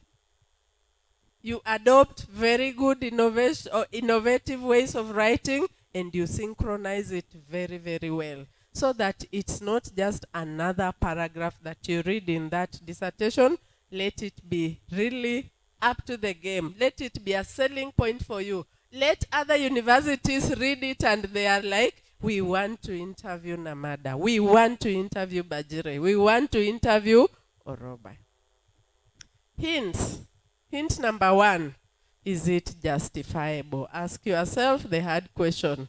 You are so passionate about it. You've done so much for 2 years. Is it justifiable? In terms of the community, in terms of the policymakers, in terms of where your country is, and also in terms of where you are as a good citizen of that country. Let it sound important. Sometimes in academia we say, time comes when you need to market yourself. How will you know Prof. Juliana Namada exists in Kenya? Only if I come here to speak to you. I am here. I have done it. And this is what I can do, and I can only do to this extent. Let it stand out. Provide evidence. Use most recent information. Contextualize it. And polish out grammatical syntax. You know, a PhD holder should stand out in all aspects so that you are not that one who has written very good work, but the moment someone looks at the paragraph, it has syntax, grammatical, tenses. It is the highest level of academic achievement. So it goes with everything. The way you present yourself, the way you talk about it, the way you write it, and the way you mingle with others. It actually humbles you. You become ordinary, but others will see how far you have gone. Okay? So this problem should be able to explain the what, the why, the who, and the how. Research objectives. Make sure that your objectives are clear. They are specific in nature, and then they focus on ways that they are measurable. they should be able to mirror the relationships that you are studying. So, in essence, you must be able to make them real good, they must be relevant, they must be smart. Use such words like to assess, to identify, to determine, compare, find, verify, calculate, describe, analyze, or establish, so that you are not using a one descriptor action verb throughout. Objective one, to describe or to identify. The second one, to identify. The third one, to identify. Please, innovation and creativity did not leave the scholarship table. It is here with us. Make sure that your work is not repetitive. Make sure your work is unique. Make sure that they will know that, yes, you also was in an English class. Prof, you have 2 minutes. Thank you. So, moving on, hints. I think I've already talked about the objectives. I want to leave you with a strong message. 2 groups of scholars. One group is building a wall. The other group is building a castle. Where are you? Thank you very much.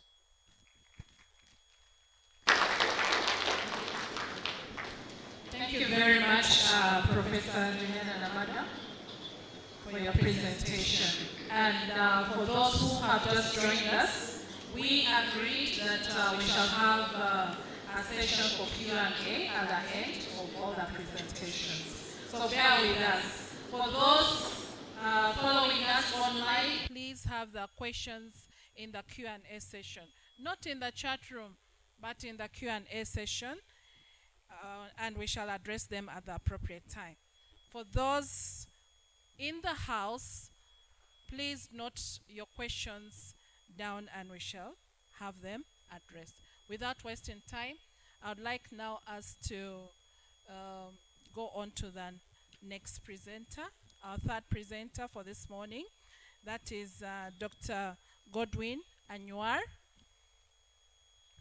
Dr. Godwin Anywar is a lecturer at the Department of Plant Sciences, Microbiology, and Biotechnology at Makerere University.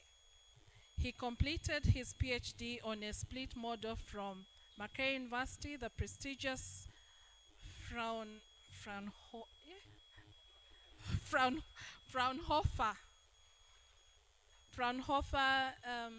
Institute for Cell Therapy and Immunology in Leipzig, Germany, and the Institute of Medical Microbiology and Virology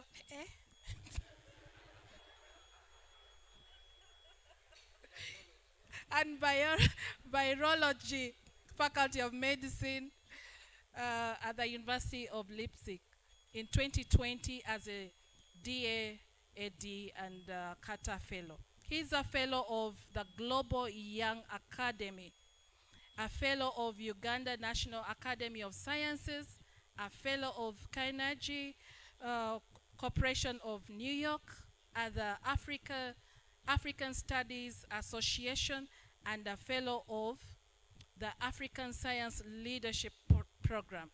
He currently doubles as the Vice President of the Natural Products Network for Eastern and Central Africa Uganda chapter, and the Vice President of the Uganda Textbook Academic and Non-Fiction Writers Association. As I read this, you people be looking at yours.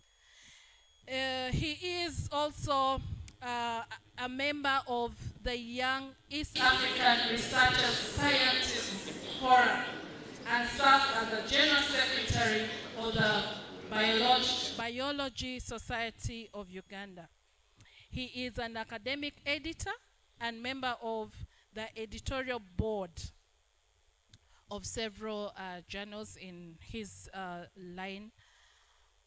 And his research interests are in the field of complementary and alternative medicine. Yeah? I'll not read those other big words. He'll say it himself. He is passionate about research and has co-authored over 70 papers in international peer-reviewed journals. You can Google it now, and actively reviews for 30 journals. Dr. Anwar is a member of several international professional bodies and committees and has won several international awards. You may be thinking he is in a wrong place, but to tell you what, his paper is titled Mental Health and Well-Being During the PhD Journey. And as you can see, someone from plant science, microwatt, and all these medical issues, I believe he is the right person to deliver this. Let us join our hands together. So Godwin, you have 20 minutes to make your presentation. Over to you. Thank you very much, Prof. Good morning, ladies and gentlemen. I'm very excited to be here, and I'm very thankful for the privilege given to me to share my experiences. I want to reflect a little on Professor Juliana's presentation. I don't know whether we learned a thing or two from her talk, but I was very impressed. She was prepared. Very often, technology will fail you at conferences as PhD students. And people often get stuck when their presentations fail to load. But she was ready and she continued presenting. Thank you very much and well done. So without ado, allow me to go to my presentation very quickly. Maybe I'll also mention that I pursued a postgraduate diploma in project planning and management from MOOBS. And one of my teachers I remember was Professor Bajire. I don't think he remembers. He was a little then, and he was not yet a professor. So mental health and well-being during the PhD journey. So this is the outline of my presentation. I'll talk about what mental health is and what it isn't. We shall talk about the well-being during the PhD journey, effective communication, which is at the heart of mental well-being. Then we'll talk about the challenges and managing mental health, and I'll share a bit of my personal experience. So these are some of the prominent articles you find in journals like Nature, PhDs, The Torturous Truth. Depression and anxiety, the norm for UK PhD students. The mental health of PhD researchers demands urgent attention. You have to suffer for your PhD, poor mental health among doctoral researchers. And then one study by Nature put into the spotlight harassment, student debt, and mental health. So, ladies and gentlemen, you are not exception to this, but I don't want to sound alarmist. All you have to do is be prepared, because the journey is tough, it's grueling, but I can assure you, you'll make it. You're very lucky because you have been exposed to these things. People are talking about them, and so you'll be aware about them and you'll know how to handle them. Some of us were not very lucky. The only thing I learned about depression was when I was beginning my PhD journey in 2016. One of the professors told us that about 3/4 of all PhD students suffer from some kind of mental health challenge.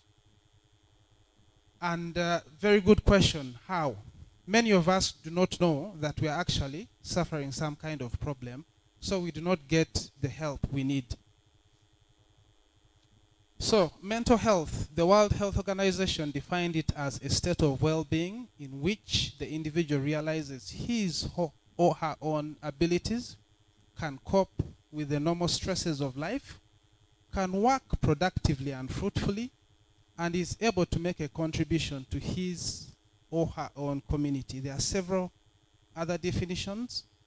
One talks about being in a state of internal equilibrium, which enables individuals to use their abilities in harmony with universal values and society.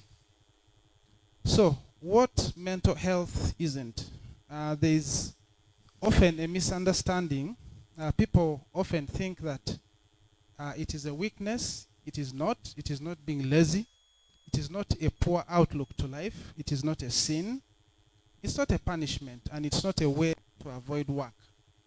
Most importantly, it's not your fault. And just any other physical ailment, mental illness deserves, attention. PhD students you have already heard are the future of research and innovation, and mental health is a brewing crisis among doctoral researchers. They experience significant levels of anxiety and depression. And one study in the UK reported about more than 40% of all PhD students meeting criteria for moderate to severe anxiety. In one study, there was a quotation that our findings thus suggest a hazardous impact of PhD study on your mental health. Doing a PhD has also been associated with higher incidences or a higher risk of having a suicidal tendency because of the different challenges that students pursuing PhDs experience. One of the ways to go around this is to communicate effectively with your supervisor. And this will involve having clear goals. This has already been said. Understanding what you need to communicate before communicating it, because the clearer the communication, the clearer the feedback you'll get. Learn how to manage your supervisors. Sometimes it can be a challenge. I had 4 PhD supervisors, and it was a challenge juggling between the 4 of them. One wants this, another wants the other. So you also have to learn how to manage individuals. It is part of the training. And believe you me, it makes you a better person. The yes but rule, it's basically a polite way of saying no to the supervisor while giving evidence. For example, he may ask you to help a paper, and you can say yes, but this will mean I will not able to deliver on this assignment you gave me. And they are understanding people. They should be able to see some of those things when you express them clearly. Outline your expectations. Be direct. Do not beat about the bush. Do not be afraid to ask twice. Remind them. Send reminders. So some of the common mental health challenges PhD students face include anxiety, which is an emotion that causes a lot of negative thoughts, often characterized by feeling of unease, worry, and it's often triggered by different things like deadlines, juggling between work, family. Another common condition is depression, which is affects the way people feel, think, and act. Depressed people will often feel down. They will feel lethargy, weakness. They don't feel like doing anything. They begin doubting whether life actually has meaning. Chronic stress can have familiar symptoms, and sometimes, if not managed well, it can actually deteriorate and affect your health more negatively. Anxiety is usually internally caused, whereas stress has external triggers from the environment. And this can manifest into physical symptoms like exhaustion, chronic back pain, high blood pressure. I had 2 colleagues who, before they began their PhD, they were healthy, but after the PhD, they developed hypertension, high blood pressure, which they are still managing now. So you have to be very careful and manage your health. Sleep disruption, which can lead to a medical condition called insomnia, where you suffer from lack of sleep. Some people develop eating disorders because of the PhD. There are a number of them. I won't go into the details. Some go into substance abuse, drinking too much.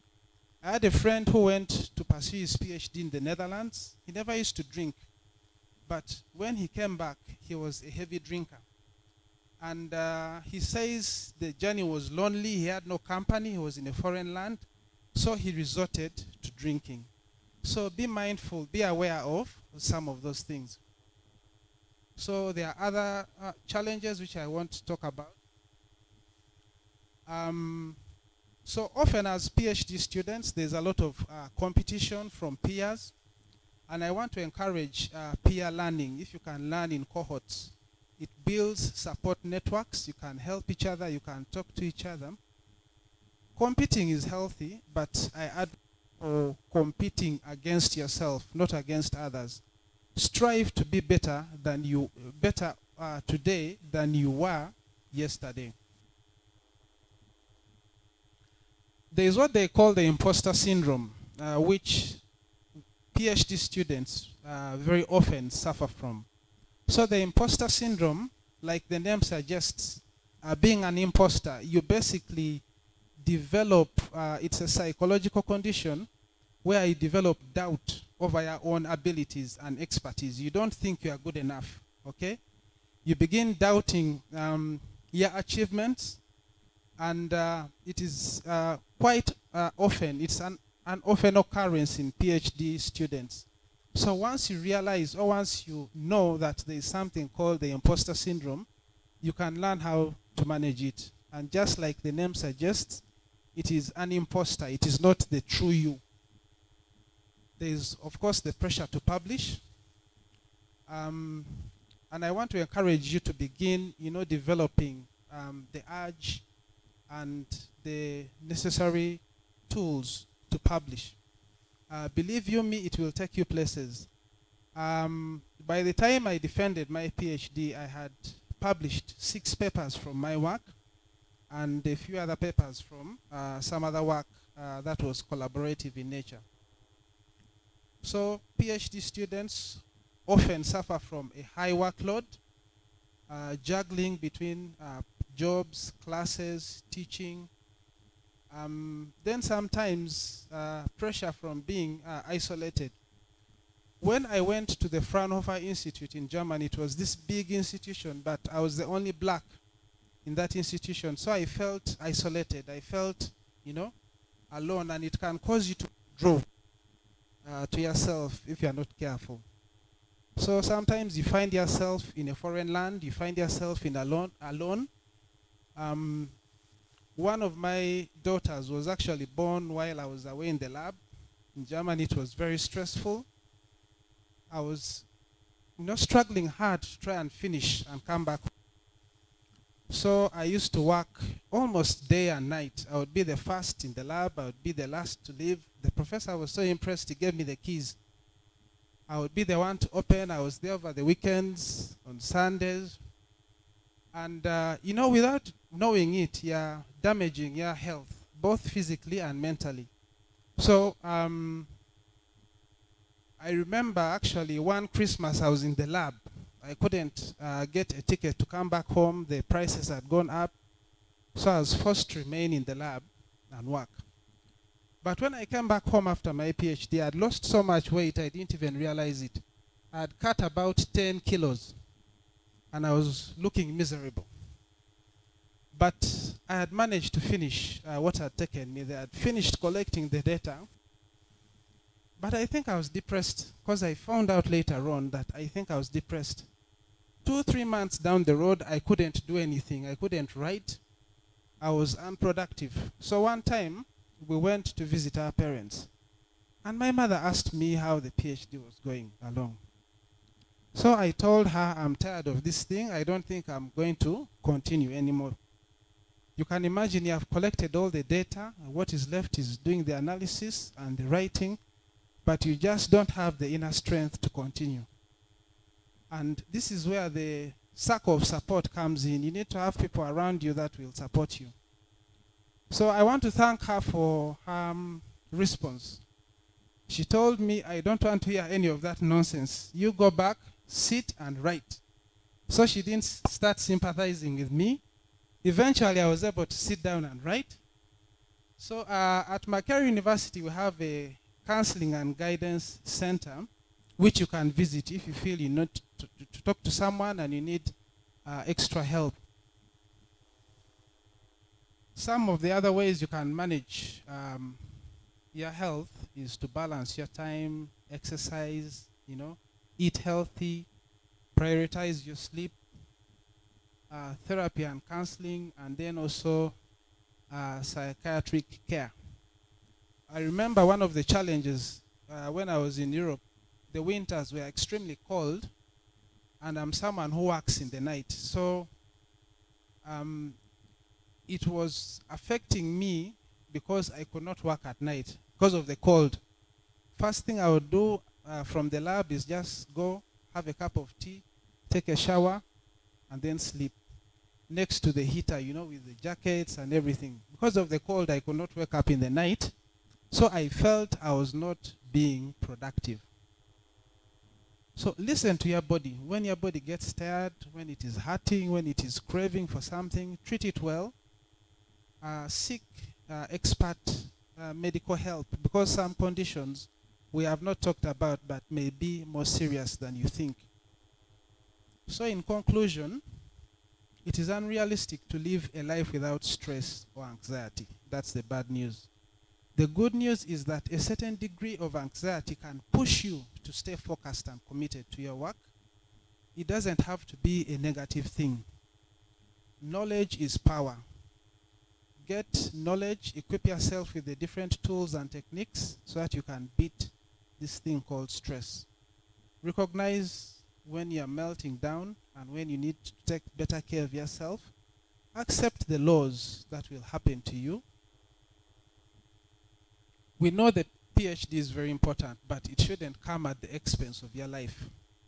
Struggle adds depth to the experience and increases gratitude. You will treasure it more when there is a testimony, when there are things you have gone through. They make you a better person. And find a balance. Learn how to manage both time and energy. So as I conclude, ladies and gentlemen, allow me to share tips and personal experiences. Number one, back up your work regularly. This is easier said than done. I don't know how many of you last backed up your work maybe a week ago, a month ago. I'm saying this because 2 days to my PhD defense, I took my external hard drives, the flash disks. I was working till late and I was tired. So I decided to go and do the backup from home. So on that unfortunate night, thieves broke into our house and they took my laptop, all the external hard disks. They took my wife's laptop, cameras, all electronics. Money, we are doing some construction work, so they took all the money. And the phones, so nothing could go on. The defense had to be called off. For about 2 weeks, we were just there. We couldn't do anything. We'd look at each other with my wife, just start crying, It was a very painful situation. No money, no phone, you can't communicate. So eventually I put myself together. After about 2 weeks, I gave my dean a call and I told him to go ahead and schedule the defense because I was going to present. And he asked me how. I told him, I don't know how, but I'm going to do it. Just fix the date. So I got a loan. I bought a new laptop. One of the things that helped me, and I want you to listen carefully, was that I was very active. I was keen at workshops and conferences, so I would always present my work. And COVID-19 brought a rare opportunity. All these big international conferences could not go on physically because of the pandemic. So they were all convening online. So in 1 year, I was able to attend all the big conferences in my field and meet all the big shots, the journal editors, whoever. I attended, I don't know how many conferences, there were so many. And I got a lot of feedback from my work, a lot of input. So when it came to the defense, there was virtually no question that was asked that I had not heard about before. So it was a smooth sail, surprisingly, and it helped me do well. I actually set a record at the school. So yeah, you can clap for that. So what actually helped me was, in the process of attending these conferences, you submit what you are going to present. So because I had presented all the objectives of my work, I was able to retrieve the bits and pieces of my work, stitch together a proposal, a presentation, and defend my thesis very well. So attend conferences, learn new skills. Don't be afraid to learn new skills. Venture, if you are good at data analysis, master that skill and use it to help others. In the process of helping others, you are learning and you are selling yourself. Okay? Very often people call me to do certain things because of certain skill sets I mastered and the fact that I was always willing to volunteer. I've seen a problem, especially with people who analyze data. You ask for help, they want you to pay, then they want to appear on the paper, then they want to be the first authors, you know. So offer that skill, help. Reach out to people and help them. Network, attend trainings, look out for opportunities, have social support groups. I've talked about learning skills and polishing them. Join professional bodies. Join professional bodies. Even these so-called international bodies have a membership for students. So you can join as a student member for different international bodies, and they open up doors. I've got several networks by joining the student bodies of various international organizations. Some of them may require you to pay a little bit of money, but it's a sacrifice worth making. Improve your online presence. Use social media constructively. Take good care of yourself, and do not neglect family. So I want to thank you very much for listening, and yeah. Thank you very much. Yes, that was Dr. Anwar for you, and the issue here is mental health. Mental health on the PhD journey. You know, I always tell students, PhD is not, the PhD journey is not, we shouldn't handle it like a do or die. In the process, you injure yourself. Many go into it when they are not prepared. And so they get shocks.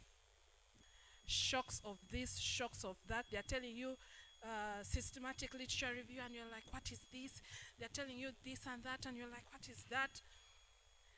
Many people think that because they went through research or dissertation writing on the master's program, that's the approach you're going to use on the PhD. Now, once on the PhD program, they now get that shock, and then they go into depression. Many can't take up the pressures because PhD requires a lot of time.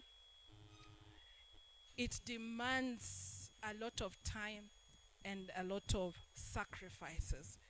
So you find because people can't take up the pressures, then they go into depression. Before you know it, mental health disabilities. Some fail to balance, like the presenter mentioned. When you fail to balance books, your social life, and other issues, it is a threat. Failing to meet supervisors' expectations. In his case, he had 4 supervisors. Makere, specifically at the business school, we allocate 3 supervisors. How do you juggle between the 3? And, you know, sail through smoothly. How? All these can be a threat to mental health. Competition from peers. Not knowing what to do. These and many other issues are causes of mental health. You know, sometimes you really have to give yourself time. And there's a student who came to me and was almost throwing in the towel. So I told her, you know what? Give yourself some time and first relax. Then when you've recouped, you can come back and do what? You can come back and continue. Yeah? If you don't give yourself time to recoup, those are some of the challenges. So, Godwin, I want to thank you so much for your presentation and the tips that you've given us. So without wasting time, we are now going to have 10 to 15 minutes for the Q&A session.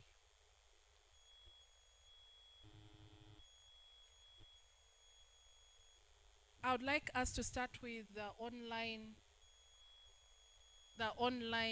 questions, and the moderator is Shakil. I'm not seeing her.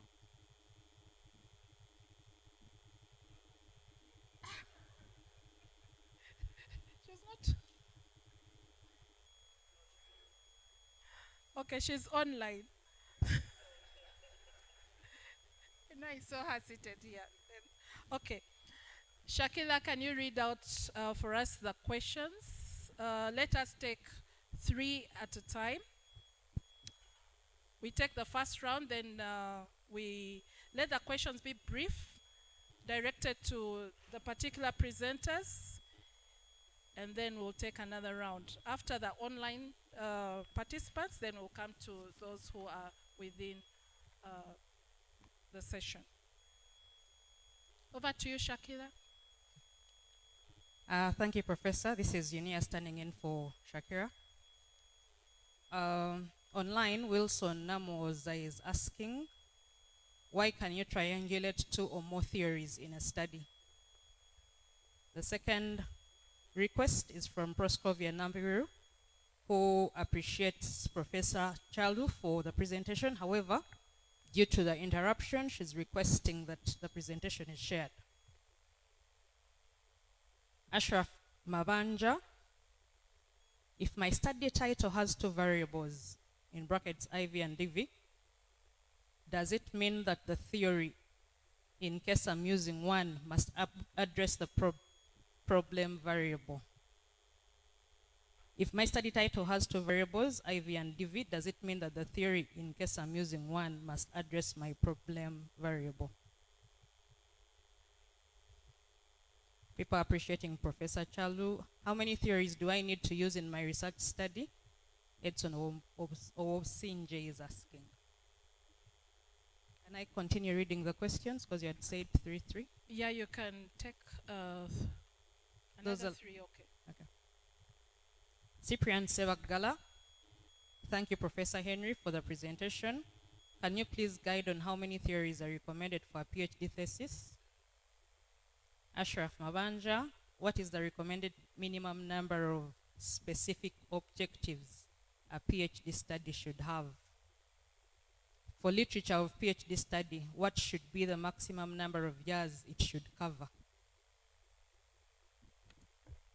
Okay, the questions are targeting Professor Chalu first. Professor Chalu, are you online? Yes. Yes, hello. Hello, Chair. Okay, we can hear you. Can you please Yes, thank you.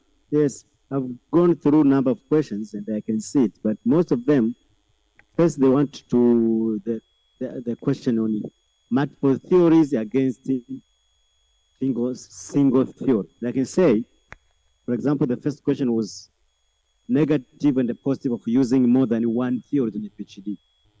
Of course, the reality is that the challenge of having multiple theories, first you need to have the complexity of explaining the more than 2 theories or more than 3 theories. And also difficult of integration, even the time and the scope. But the advantage is that it will make your study more holistic. You can also come up with innovative insights, which some of the previous studies have not covered. And this now can go even to the how many theories do you need? As I said on the criteria for selection, there's no clear line how many theories do you need. But in a PhD, we expect at least not less than 1.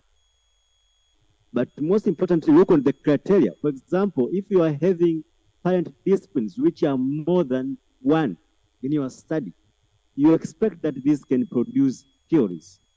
And they can select 1 on each parent discipline, which can help you to present a conceptual framework. So basically, the guidance could be on the number of parent disciplines you're having. If you are, and this basically can go up starting with the keywords or the nature of your problem. So there's no clear line on how many, but basically, if you have a number of parent disciplines, then try to cover them so that they can help you to be comprehensive enough.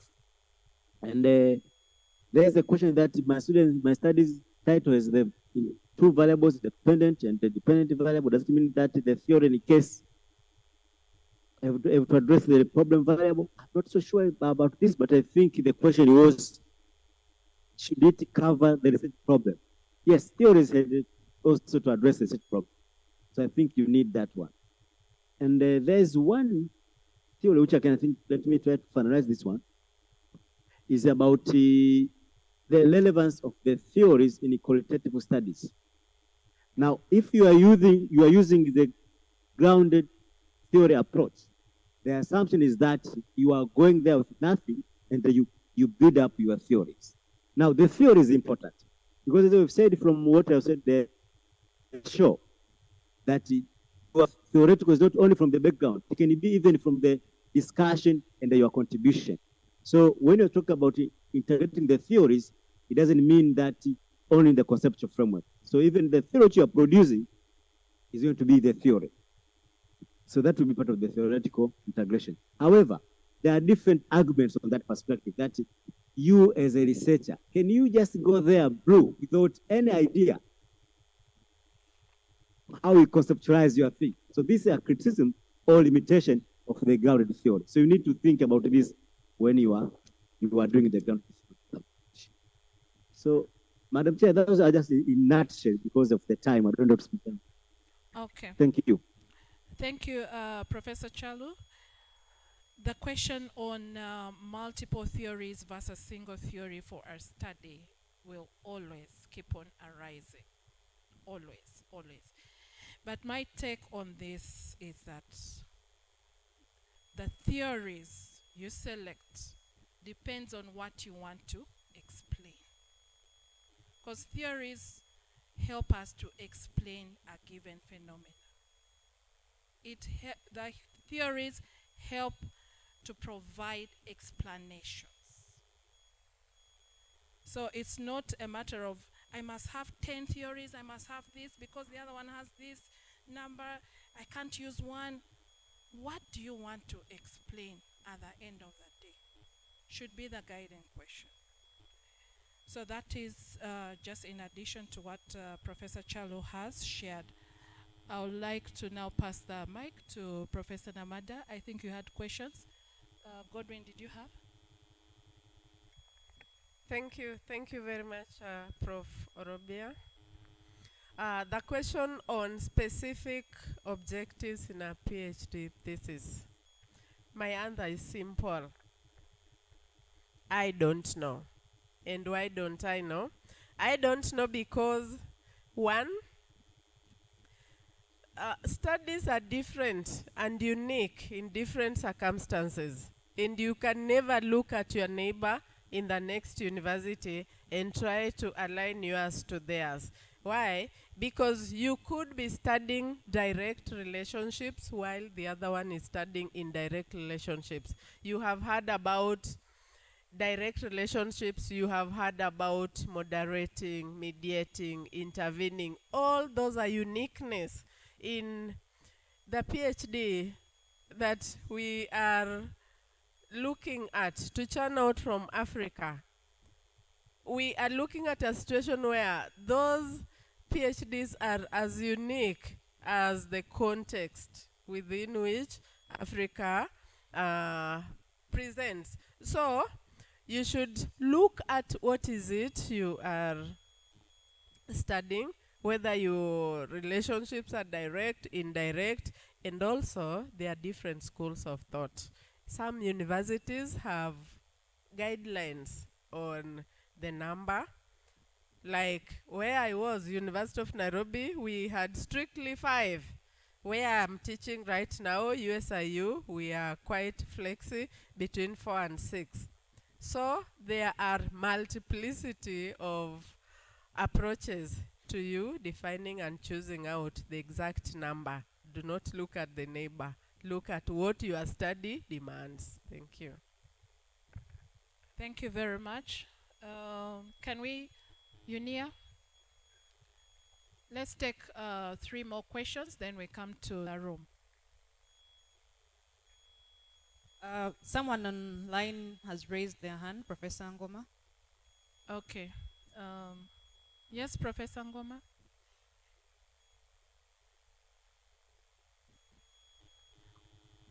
Hello, good afternoon, colleagues. I hope I'm loud. Yes, we can hear you. Yes, I had raised my hand earlier, but I just want to quickly summarize what I wanted to say because later on, Laura, you explained it. I think the questions that the PhD students are asking indicate that a number of our PhD scholars are still stuck into the mechanical way of doing things than the logical way. For instance, when you begin asking how many objectives do I need, then it means you're being mechanical. When you begin asking how many theories do I need, it means you're being mechanical. So I just wanted to encourage our PhD scholars to be more logical than mechanical. What you are trying to explain is what justifies what you have to do. Like we normally say, a theory is simply events in which you perceive what you are studying. So if one theory can explain what you are studying, why not? If 2 theories can explain what you're studying, why not? So it is more of logic than being mechanical. Yeah, thank you. I submit. Okay, thank you, Professor Ngoma. Are we done with our online? No, they're still. Okay, let's take 4 more, then we come to those on site. Okay. Bob Sekiziv is asking, Professor Namada, is there a need to bring in theoretical gaps in the background? In your opinion, how should a good background be like? Harriet Anyeroth is asking, what is your take, that is for Professor Chalu, what is your take on the notion that theory is not an essential component in qualitative research approach? After all, it is aimed at theory building, especially in grounded research. People are asking for the recorded presentations. This one is for Dr. Godwin by Dr. Kezia Mukwizu. Thank you for highlighting the issue of mental health. Just to add to the discussion, it will also be helpful for PhD students to read our article. And she has shared the article. I don't know how people will access it, but the IT team will help out. There is an article that they have shared that they are saying it's important for us to read.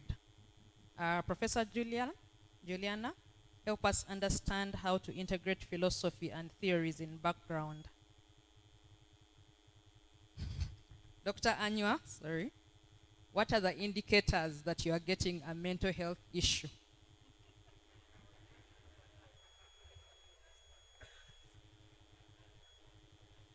Professor, the questions you asked me to read, there are only 2 remaining. I don't know if I can read them. Okay, please. Okay.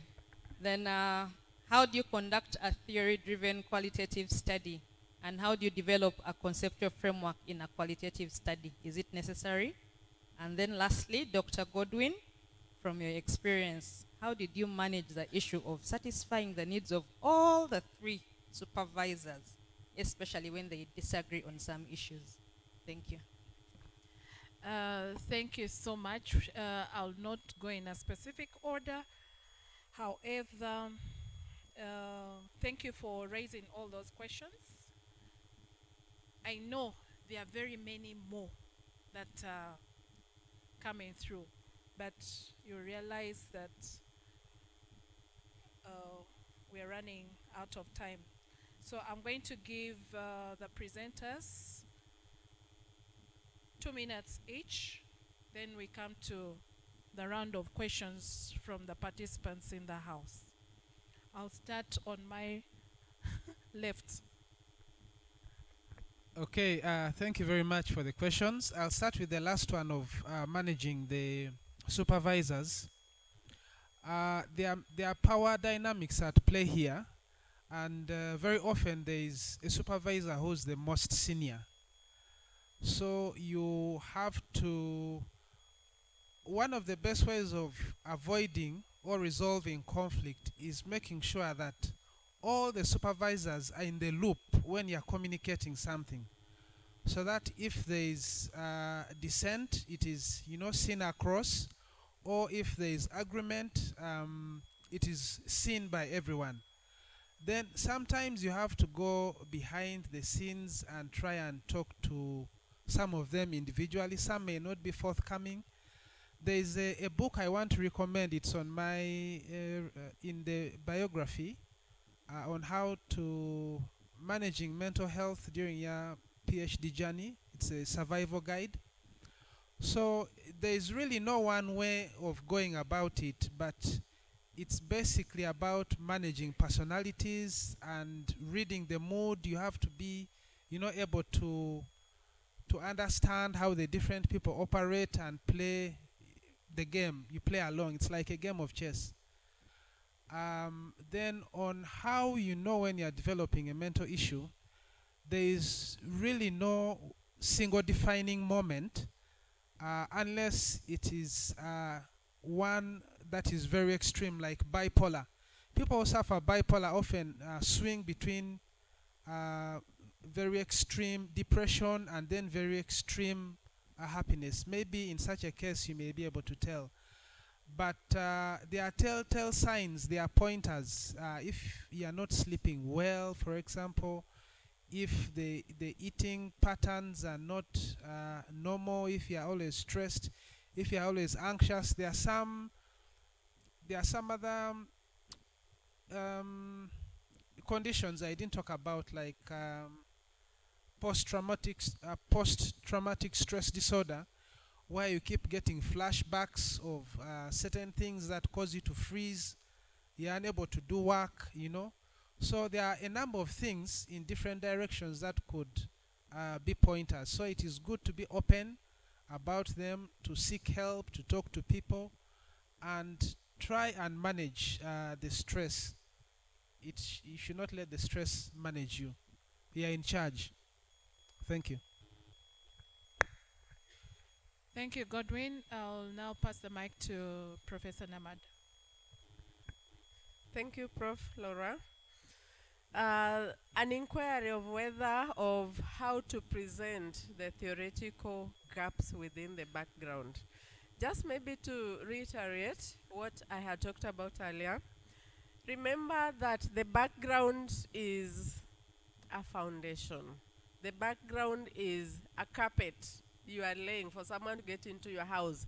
And your house here is the dissertation or thesis. So, as you adopt the funnel approach, and as you present your discussion to put together this very good background, you must include all. You must include the gaps that are empirical, the gaps that are conceptual, and the gaps that are also theoretical. Yes, so yes, you have to be 360 round. You have to do a thorough establishment. You can imagine, think about it as a house. If, for example, one pillar is weak or one pillar is missing, that means there will be a specific weakness around that area. And so here we are saying to be comprehensive and to cover all is to strengthen that foundation for this house you're trying to build. Thank you. Okay, thank you. Then we go over to Professor Chalu. There was one question on the theories for you. Over to you, Prof.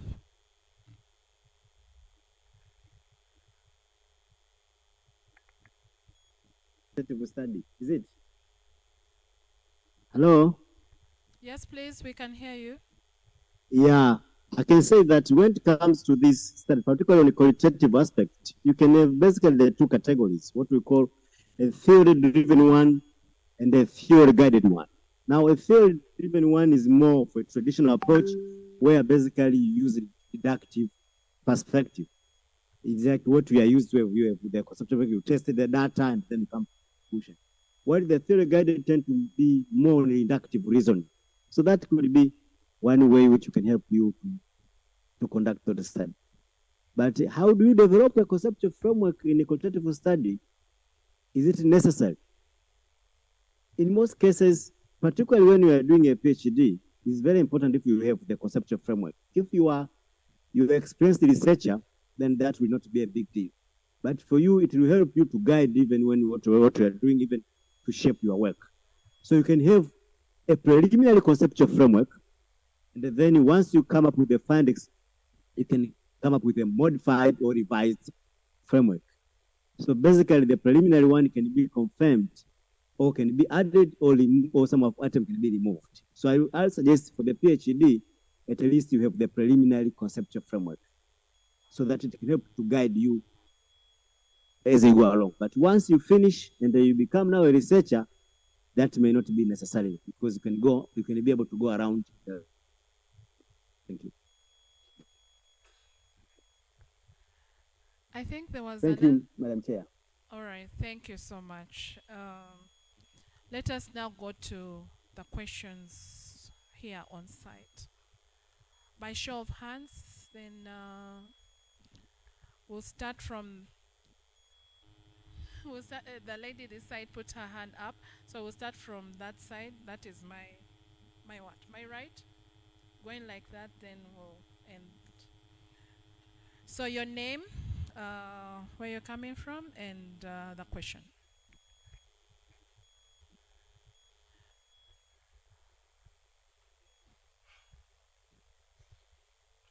Someone pass the mics around, please. Let's do this very fast.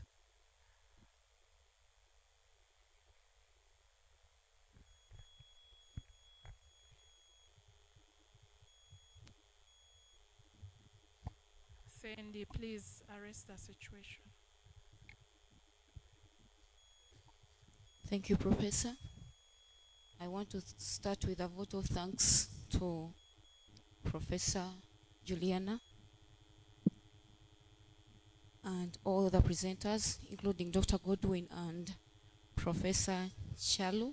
I'm Nakanwaji Olivia from Department of Marketing and Media Studies. I want to present this to Professor Chalu because I've not understood.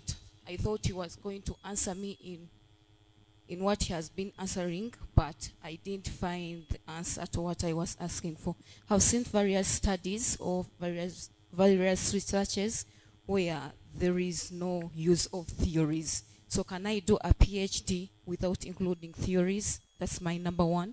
Then number two is to just request the Faculty of Graduate Studies if we can incorporate the publication thing, because a case in point, I have a student I taught at undergraduate, but now she got a scholarship in Nairobi. Now she told me that the prerequisite for them to graduate is to publish at least 2 papers before they can graduate. Can we at least incorporate that in our studies so that when we come out, we can be in position to also understand how to publish? That's my humble request. Thank you so much.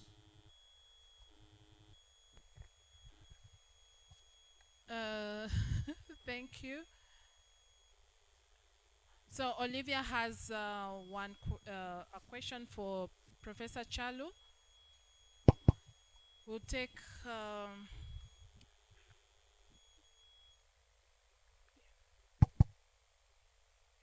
yes, you have the mic. All right, thank you. Wilson Williams Mutumba are my names. I want to thank all our presenters, and my question goes to Professor Juliana. I hope I will not be perceived as mechanical, as Professor Ngoma said, but I have to ask this question. Well, Professor, you have said it rightly that we have a number of gaps, including empirical gaps, conceptual, contextual. Wilson, can you kindly stand up for as you make your submission, please? Well, okay. I was saying that I hope I will not sound to be perceived to be mechanical. But we have a number of gaps, including empirical, conceptual, methodological, theoretical, management gaps, policy gaps, and so on. Maybe others will keep on coming along the way. But I want to ask, are there specific gaps that should not miss within a study? This goes to our dear professor. Thank you. Thank you so much. I'll now move to, after you, Mabel, then we go to the middle row. One person, then we come to this other, is it column or row? Thank you very much, moderator. I'm called Mabel Komonda. Thank you, presenters. Nice to see you, Juliana. You are my OG, Nairobi. My issue is on mental health issues. Some little research, you establish that number of people who do PhD, they either get high blood pressure, diabetes, some little confusion, etc. Actually, one friend of mine, when I told her I got a scholarship to do PhD, said, "Must you do it?" She had just completed from Australia, and she said, "Must you really do this PhD?" Because she knew what it means. Now, my issue is stressful issues. You may not know that you are going bazaar. You may not know things are falling apart until you actually get there. How can we avoid getting those problems? How can we avoid getting those mental issues when you are going to do PhD?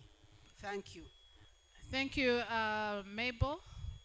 Although some of those issues were highlighted, but we can have the... So in this column, we'll have Professor Moya and Lucy. Lucy, whose hand was up first. So Lucy first, then Professor Moya. Okay, thank you very much, Chair, and our presenters. Thank you for the presentation. Let me start my question to Dr. Godwin Hanywa. You spoke very well on mental health management, but my concern has been, based on the experience you have been having. I'm called Lucy, actually, a student of PhD in MOPS. And from my experience, every time you meet your professors, they share their experience as well. So you find that you build a lot of negative attitudes because of what you're hearing and even what you're seeing. You're seeing some other friends that are already sick. So, the attitude. I remember just 2 weeks ago, one of my PhD roommates was telling me, I'm still in the hospital. I'm beginning to get back problems. Then I was like, oh, this PhD. So how can you change? How can we transform our attitude as PhD students? Because we are already facing a lot of issues from what we are seeing. And of course, I don't know if it's already mental case, because I don't know if I should say I'm already mentally up. To Professor Juliana, very much. You made You made it very easy for us to understand this PhD journey. I appreciate. But I was only thinking about it as you were, that the building block and the castle. Then I was imagining, how can I really jump so fast from this structure or this block to the real castle? But you've made it very easy for us to understand. My only question to you is, you said as we are coming up with our research problems, we should choose an area that is still going to be relevant, or the problem is still going to be in existence over time. So, Professor, I wanted to know, how do I identify this problem is still going to be in the existence for a long time, or my research would be able to provide solution continuously for a given? Thank you. Thank you, Lucy.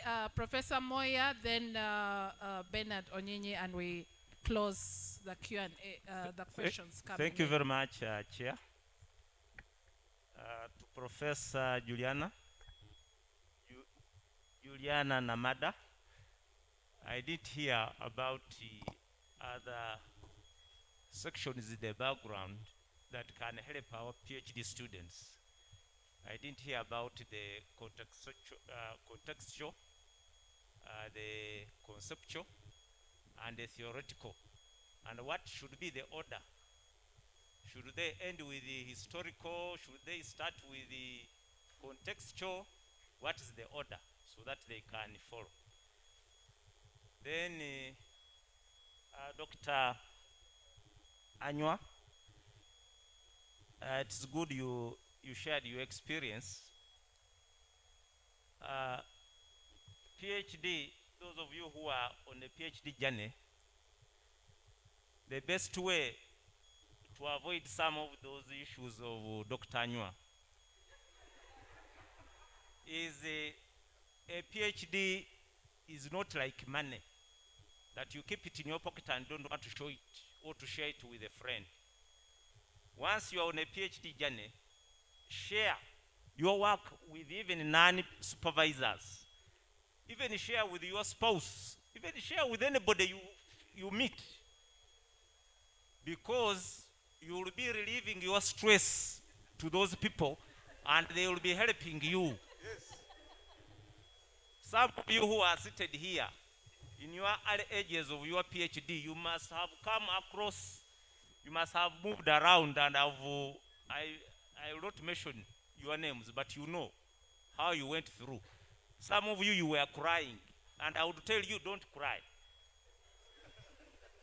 Yes, don't cry. You tell me, even if your area is finance, for me, I'm a statistician and I'm in computing. You tell me, I may help you. In the end, their pressure would lessen and they would finish. So share the stress with whoever you meet. But once you become selfish with the PhD, you will finish and you will even fail to dress well. Because I've got some students who tell me, but Professor, I finish a PhD, then I start dressing like so and so, like the other. I say, please don't talk about personalities. I say, but now, this person used to dress very well, but now the person even...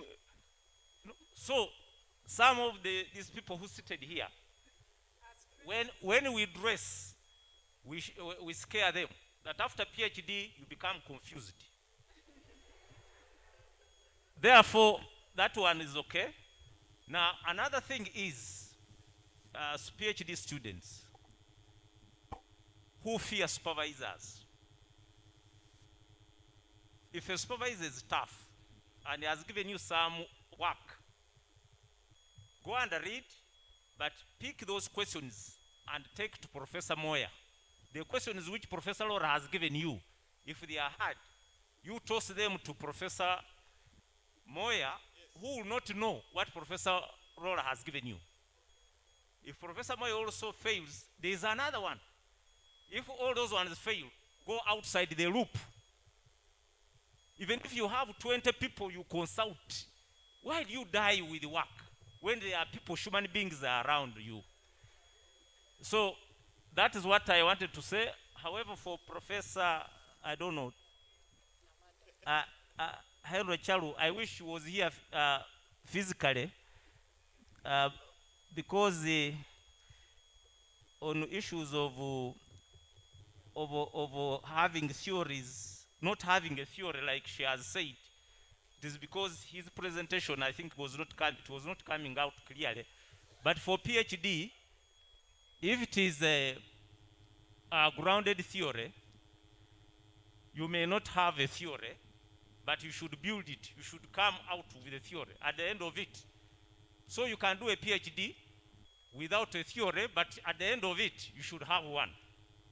That is a PhD. So, Professor Chalu, thank you very much, but the issues of theories, the issues of theories, to me, with my experience, how many theories do you have? Well, would you need? You have an idea or ideas that culminate into concepts, into variables. Now, your concepts, or maybe clearly some of you even you may not understand what a concept is. Maybe let me say a variable now. It is your variable that will push you to a certain theory. Now, if you have two variables, you look for those theories where your variables are. That's when you will be able to what? Now, if you have 10 theories that are talking about the same variables or concepts, bring them on board. So it is not the other way around. Professor Moya. Otherwise, thank you very much, Chair, but I wanted to say this because most of these questions are stressing our people here. That's why I wanted to take long. Thank you very much. Thank you very much for your additions. We appreciate so much. It's 1 p.m. We are just going to borrow 3 minutes. I'm giving you less than a minute. That's too much even. Brief. Thank you, presenters. This is for all of us. We wrote a manuscript. It was accepted with the comments, and we are supposed to get back to the journal by 2nd October. One issue that has disturbed us on how to handle is they want us to mirror the results in the background. We have failed how to work it out. The ones who are working with me are small, now they're asking me, doctor, how do you go about it? Number 2, I want to share a small experience, just like Dr. Anyua experienced. I lost my laptop when I was doing a PhD. Now, that very night, I had a nightmare. The nightmare was somebody was grabbing my flash where I had backed my work. So what I did, I boxed the person, and I was boxing my wife.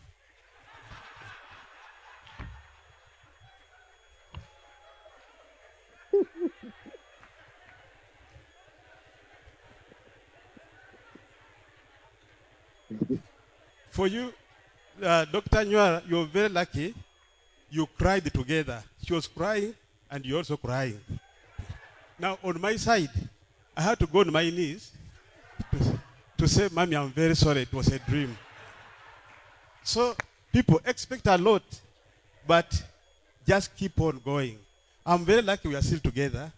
She accepted my apology. Thank you so much. Thank you very much. You will appreciate that we would go on and on and on. But the day manager has given me 2 minutes for the presenters to respond. Just to one key question each. The others, the presenters are around, you can always interact with them. And just a quick one to, is it Olivia? Olivia, as a policy at MOBS, a PhD student cannot be scheduled for Viva when he or she has not presented 2 published papers. So it is already ongoing. Thank you.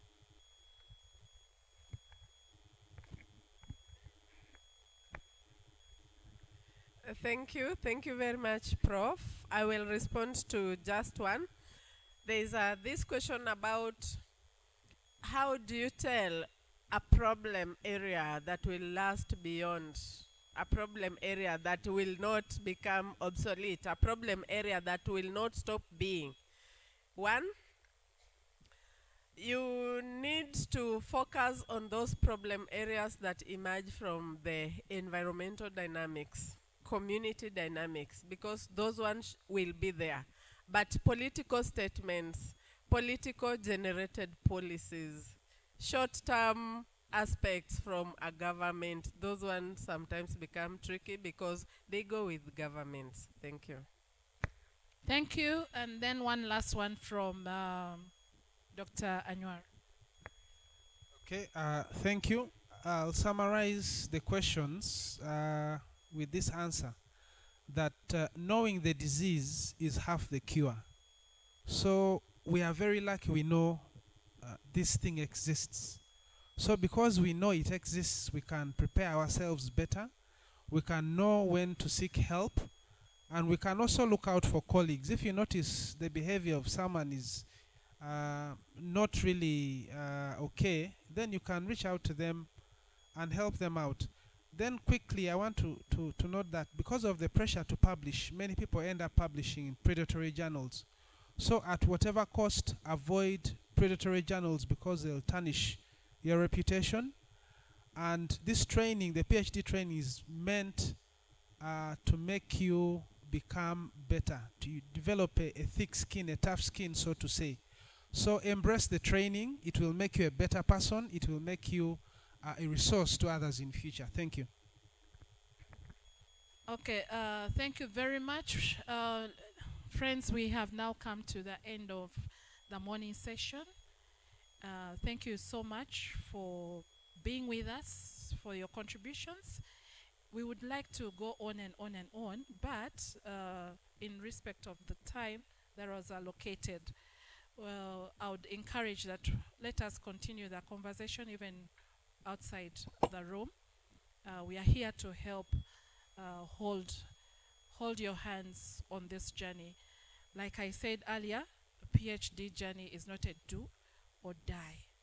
Don't be there alone. You've been warned that, don't do this thing alone. Share, share, share. Consult, consult, consult. With that, I would like now to hand you over to the day manager. But before I hand over to the day manager, I would like to request the following people, after the day manager's announcement, to come forward.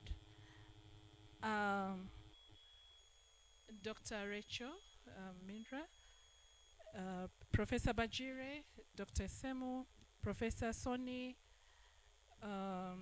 Professor Matama, and our council member to come forward after the announcement. Thank you. Dear participants, both online and physical, can we give a round of applause to, they've done a very wonderful job. And to me, a session where you get responses in terms of questions and further teaching, further educating, to me, this is value addition. Allow me recognize, I will start by recognizing our participants online. And online, I've been able to see a few who I can recognize. And I will start by the Executive Director, Insurance Regulatory Authority. You're most welcome. We have the School Secretary online. We have the School Registrar. And in particular, in today's agenda, we're also recognizing Professor Jesse Munene, who is the Director of PhD programs in MOBS. I do recognize the directors, the deans and heads of departments on the call, and the other professors, including the sponsors who are also on the call. Physically here, do recognize the founder of 41's Financial Services, who will be our keynote speaker. This is Livingstone Mukasa, and he has some books for sale. One is Financial Rebuild, and the other is Investing for the Future. Kindly, as you pass by the door, look at those books. Knowledge is power, financial knowledge is power. We do recognize the director from Data Mine Technical Business School. Could you please stand up for recognition?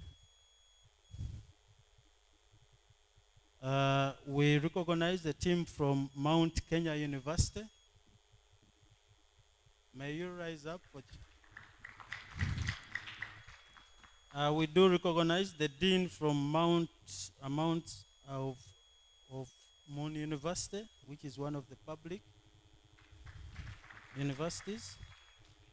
We do recognize our own professor, Tuak Kawaz. And on the social contribution to the society is the Deputy Katikkiro of Buganda. You're most welcome.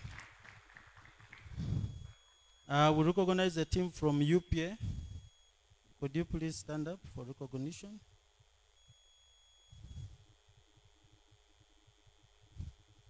Where is the team from UPA? All right. With those few recognitions, I want to go to housekeeping issues. We are breaking off for lunch, and it's going to be for 1 hour. So at 2, we shall be pushing you back to the room. And without wasting any more time, I'm requesting the afternoon presenters, please make sure your papers are loaded, and including Mr. Chigwe Musa, who replaced paper number 6. The coupons, you'll find them at the entrance. And where is the venue? The venue is the Voyage and Pavilion. Just get out of here and you'll be directed by the ushers where you'll be having your lunch. With those few announcements, I want to come back to you, the session chair. Thank you very much. We can now go and have enjoy our lunch, except the few members that were mentioned. Please come forward. Professor Twaha, please join. The rest can proceed. The rest, please go. Let us break off for lunch. Let us observe discipline when you're lining up. This is an international conference. Coming up on this session.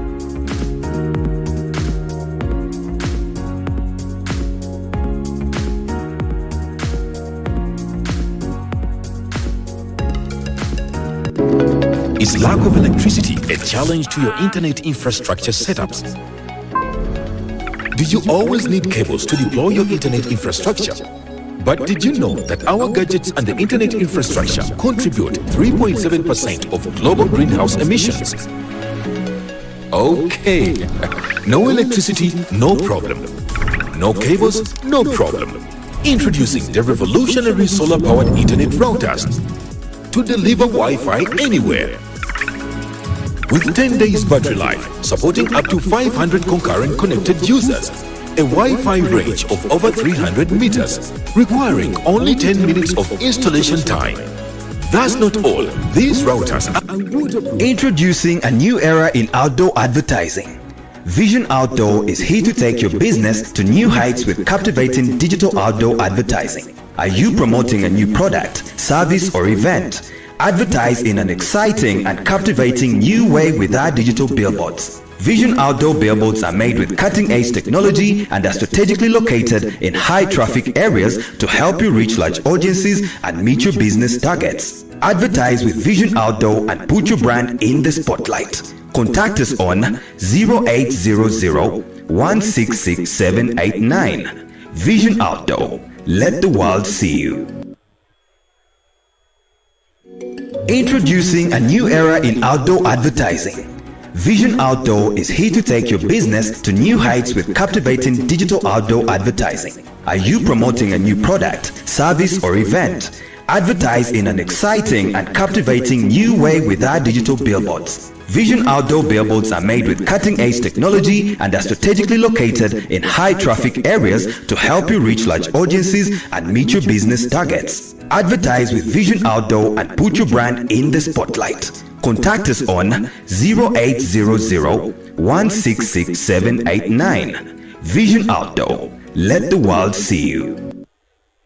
Climate Change Action East Africa, an international university in East Africa, in collaboration with Makerere University Business School, informs all stakeholders in climate change and ecosystems-based adoption, food security and food systems, civil society, students and all others about the second East Africa Food Security Symposium and Expo 2023, happening from 19th to 21st of October 2023 at MOOB's Nakawa campus. This year's theme is responding to the climate change impacts on food security and food systems within the East African region. You are all invited to participate, to exhibit, present scholarly papers, or sponsor your network members to exhibit or participate. Submit now to Dr. Tom Ookurut through email at tookurt@climateeastafrica.org. Entrance is free. For more information, please call 0757 967 111. Proudly sponsored by Pepsi, for the love of it.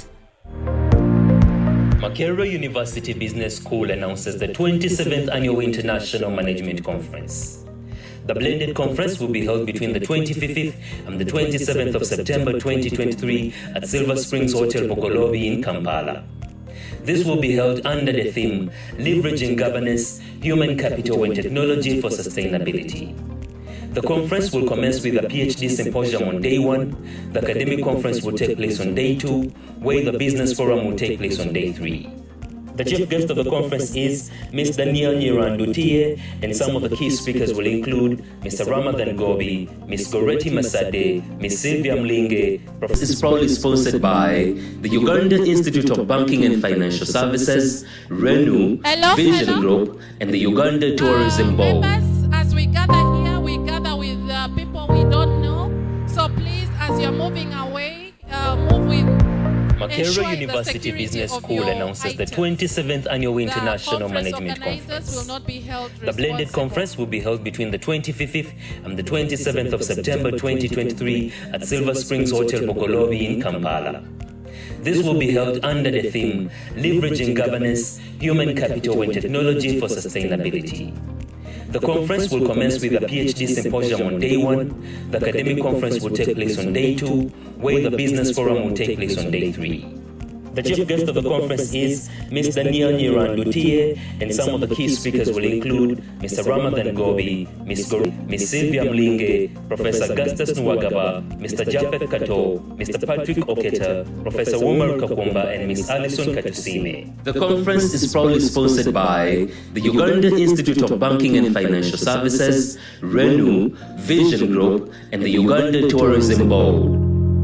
Climate Change Action East Africa, an international university in East Africa, in collaboration with Makerere University Business School, informs all stakeholders in climate change and ecosystems-based adoption, food security and food systems, civil society, students and all others about the second East Africa Food Security Symposium happening from 19th to 21st of October 2023 at MOOB's Nakawa campus. This year's theme is responding to the climate change impact on food security and food systems within the East African region. You are all invited to participate, to exhibit, present scholarly papers, or sponsor your network members to exhibit or participate. Submit now to Dr. Tom Ookurut through email at tookurt@climateeastafrica.org. Entrance is free. For more information, please call 0757 967 111. Proudly sponsored by Pepsi, for the love of it. Introducing a new era in outdoor advertising. Vision Outdoor is here to take your business to new heights with captivating digital outdoor advertising. Are you promoting a new product, service or event? Advertise in an exciting and captivating new way with our digital billboards. Vision Outdoor billboards are made with cutting-edge technology and are strategically located in high-traffic areas to help you reach large audiences and meet your business targets. Advertise with Vision Outdoor and put your brand in the spotlight. Contact us on 0800 166 789. Vision Outdoor. Let the world see you.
between personal values and sustainable consumption behaviors of beverage consumers in the Greater Kampala metropolitan area.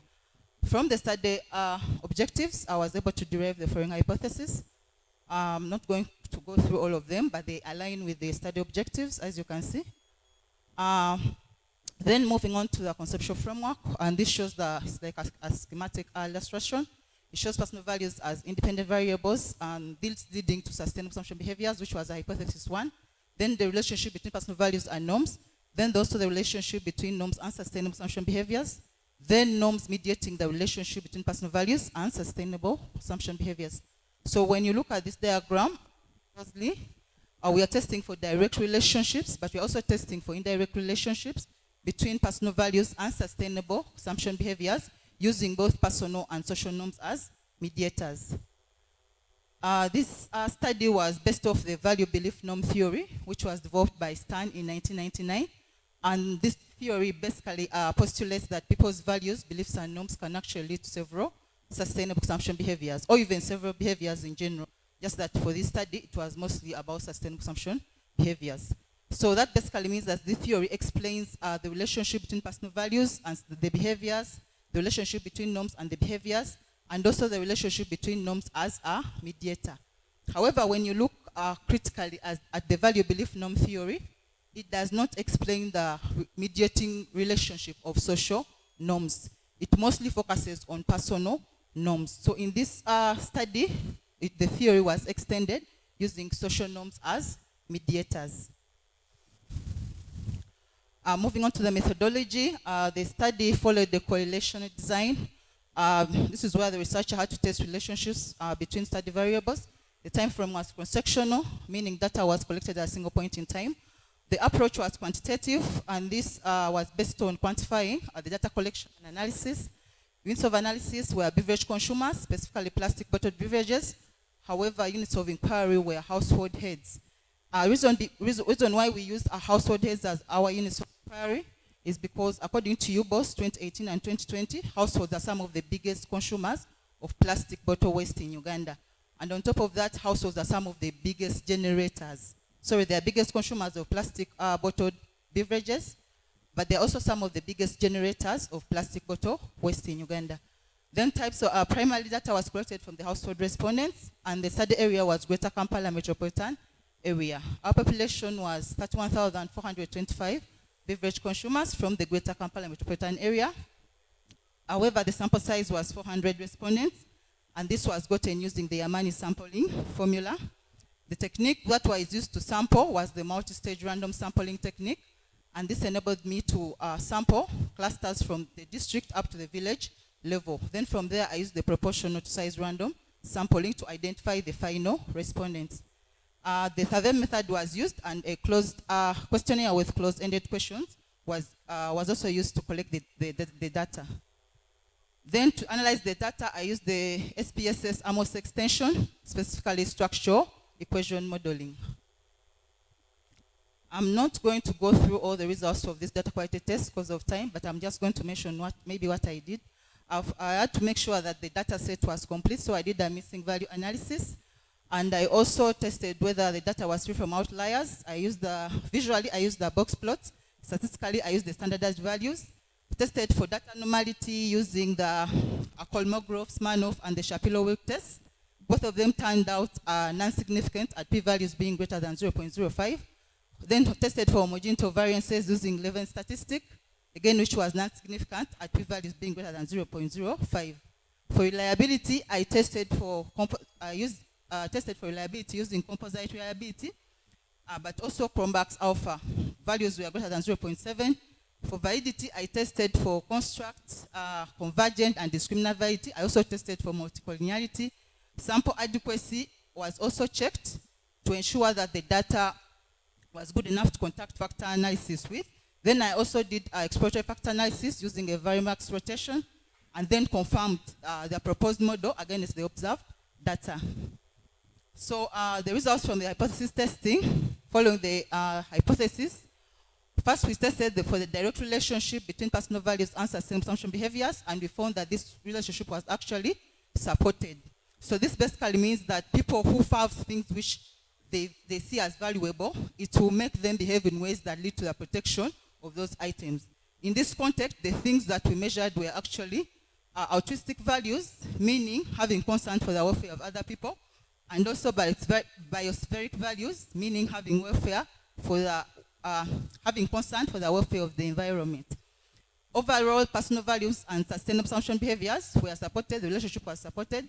However, when we tested for the relationship between altruistic values and sustainable consumption behaviors, this relationship was not significant. The B values were greater than 0.05.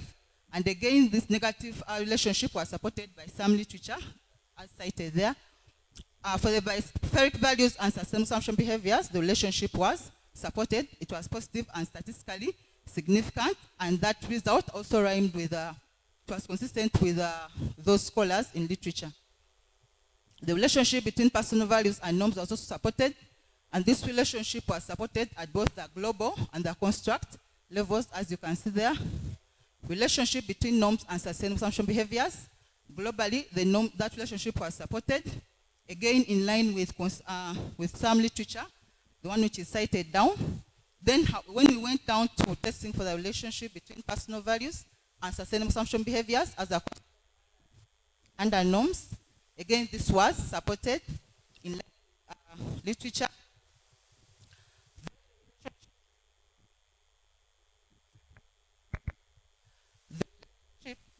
Secretariat, please.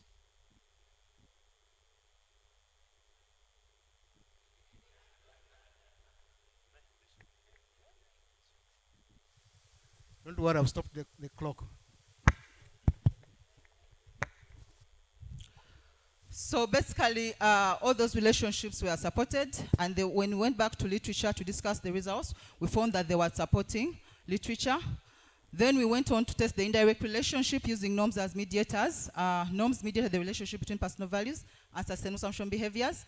Again, personal norms also mediated the relationship, and also social norms. One interesting finding about this is social norms actually had a bigger effect in terms of being a mediator, but also the direct relationship, which is, there are some scholars who say personal norms are the biggest contributor to these behaviors. So that was kind of interesting, because it shows that maybe among our study population, people are more concerned about what others think about them than their own personal feelings of moral obligation to perform behaviors, which are the personal norms. So that was quite interesting to discover. So contribution of the study, theoretically, we extended the value belief norm theory with social norms as mediators. As I mentioned, this theory originally only talks about personal norms. And the scholars that have included social norms have only included them as a predictor variable. Minimal studies have used social norms as a mediator. So this is where this study has also come in to make that contribution. On top of that, many studies that have studied personal values, norms, and sustainable consumption behaviors have looked at consumer groups like tourists, travelers, teachers, students, and farmers. There's been less research on the beverage, in the context of beverage consumption. And this is another contribution, theoretical contribution made by this study.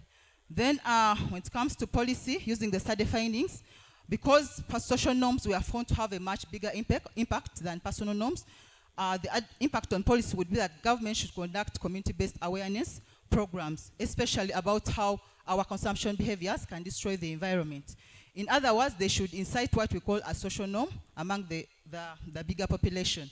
On top of that, one of the reasons why consumers subscribe to the social norm is to avoid punishment. So what this basically means is government should impose strict penalties. My understanding is that penalties are there in case you fail to follow a certain policy, but they are not implemented. So that means that if government comes up and say, if you do this, you'll be punished with this, because the law is already there. Some people will be afraid to go against or to defy some of these policies and laws because of the study findings have actually disclosed people conform to the social norm. Then ultimately, government should also design environmental policies that align with our consumers' values, our prevalent values and norms, specifically biospheric values, but also personal values and also personal norms. And this will make these policies easier to adopt by the consumers.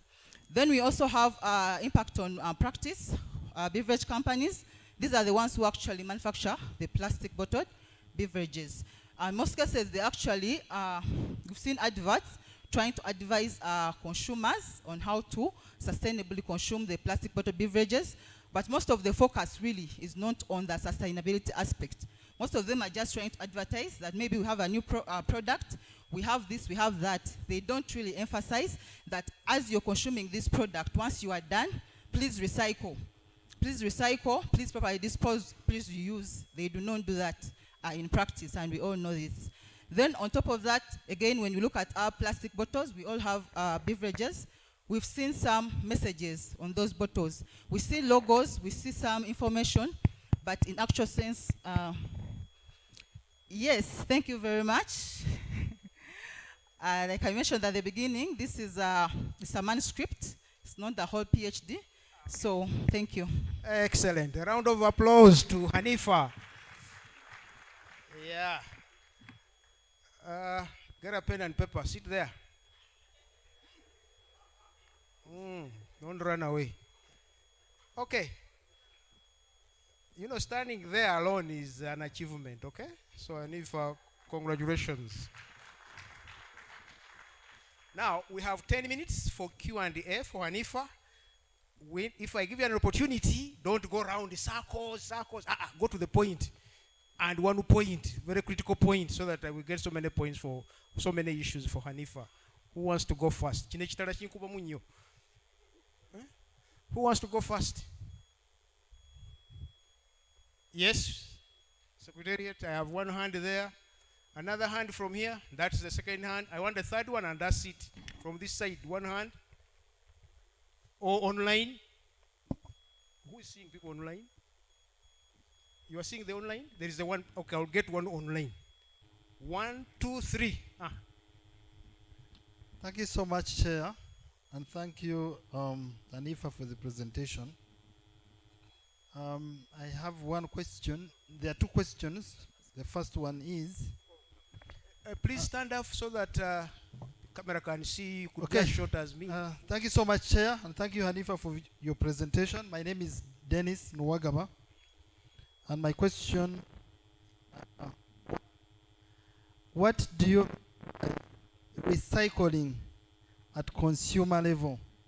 Because this study is about consumer behavior, so I wanted you to throw more light on what recycling at an individual level looks like, especially in respect to plastic bottles. Okay, thank you. The second one, Chair, concerns the findings that we presented. We presented relationships, and then you were showing beta values. I do not know whether that is a correct interpretation of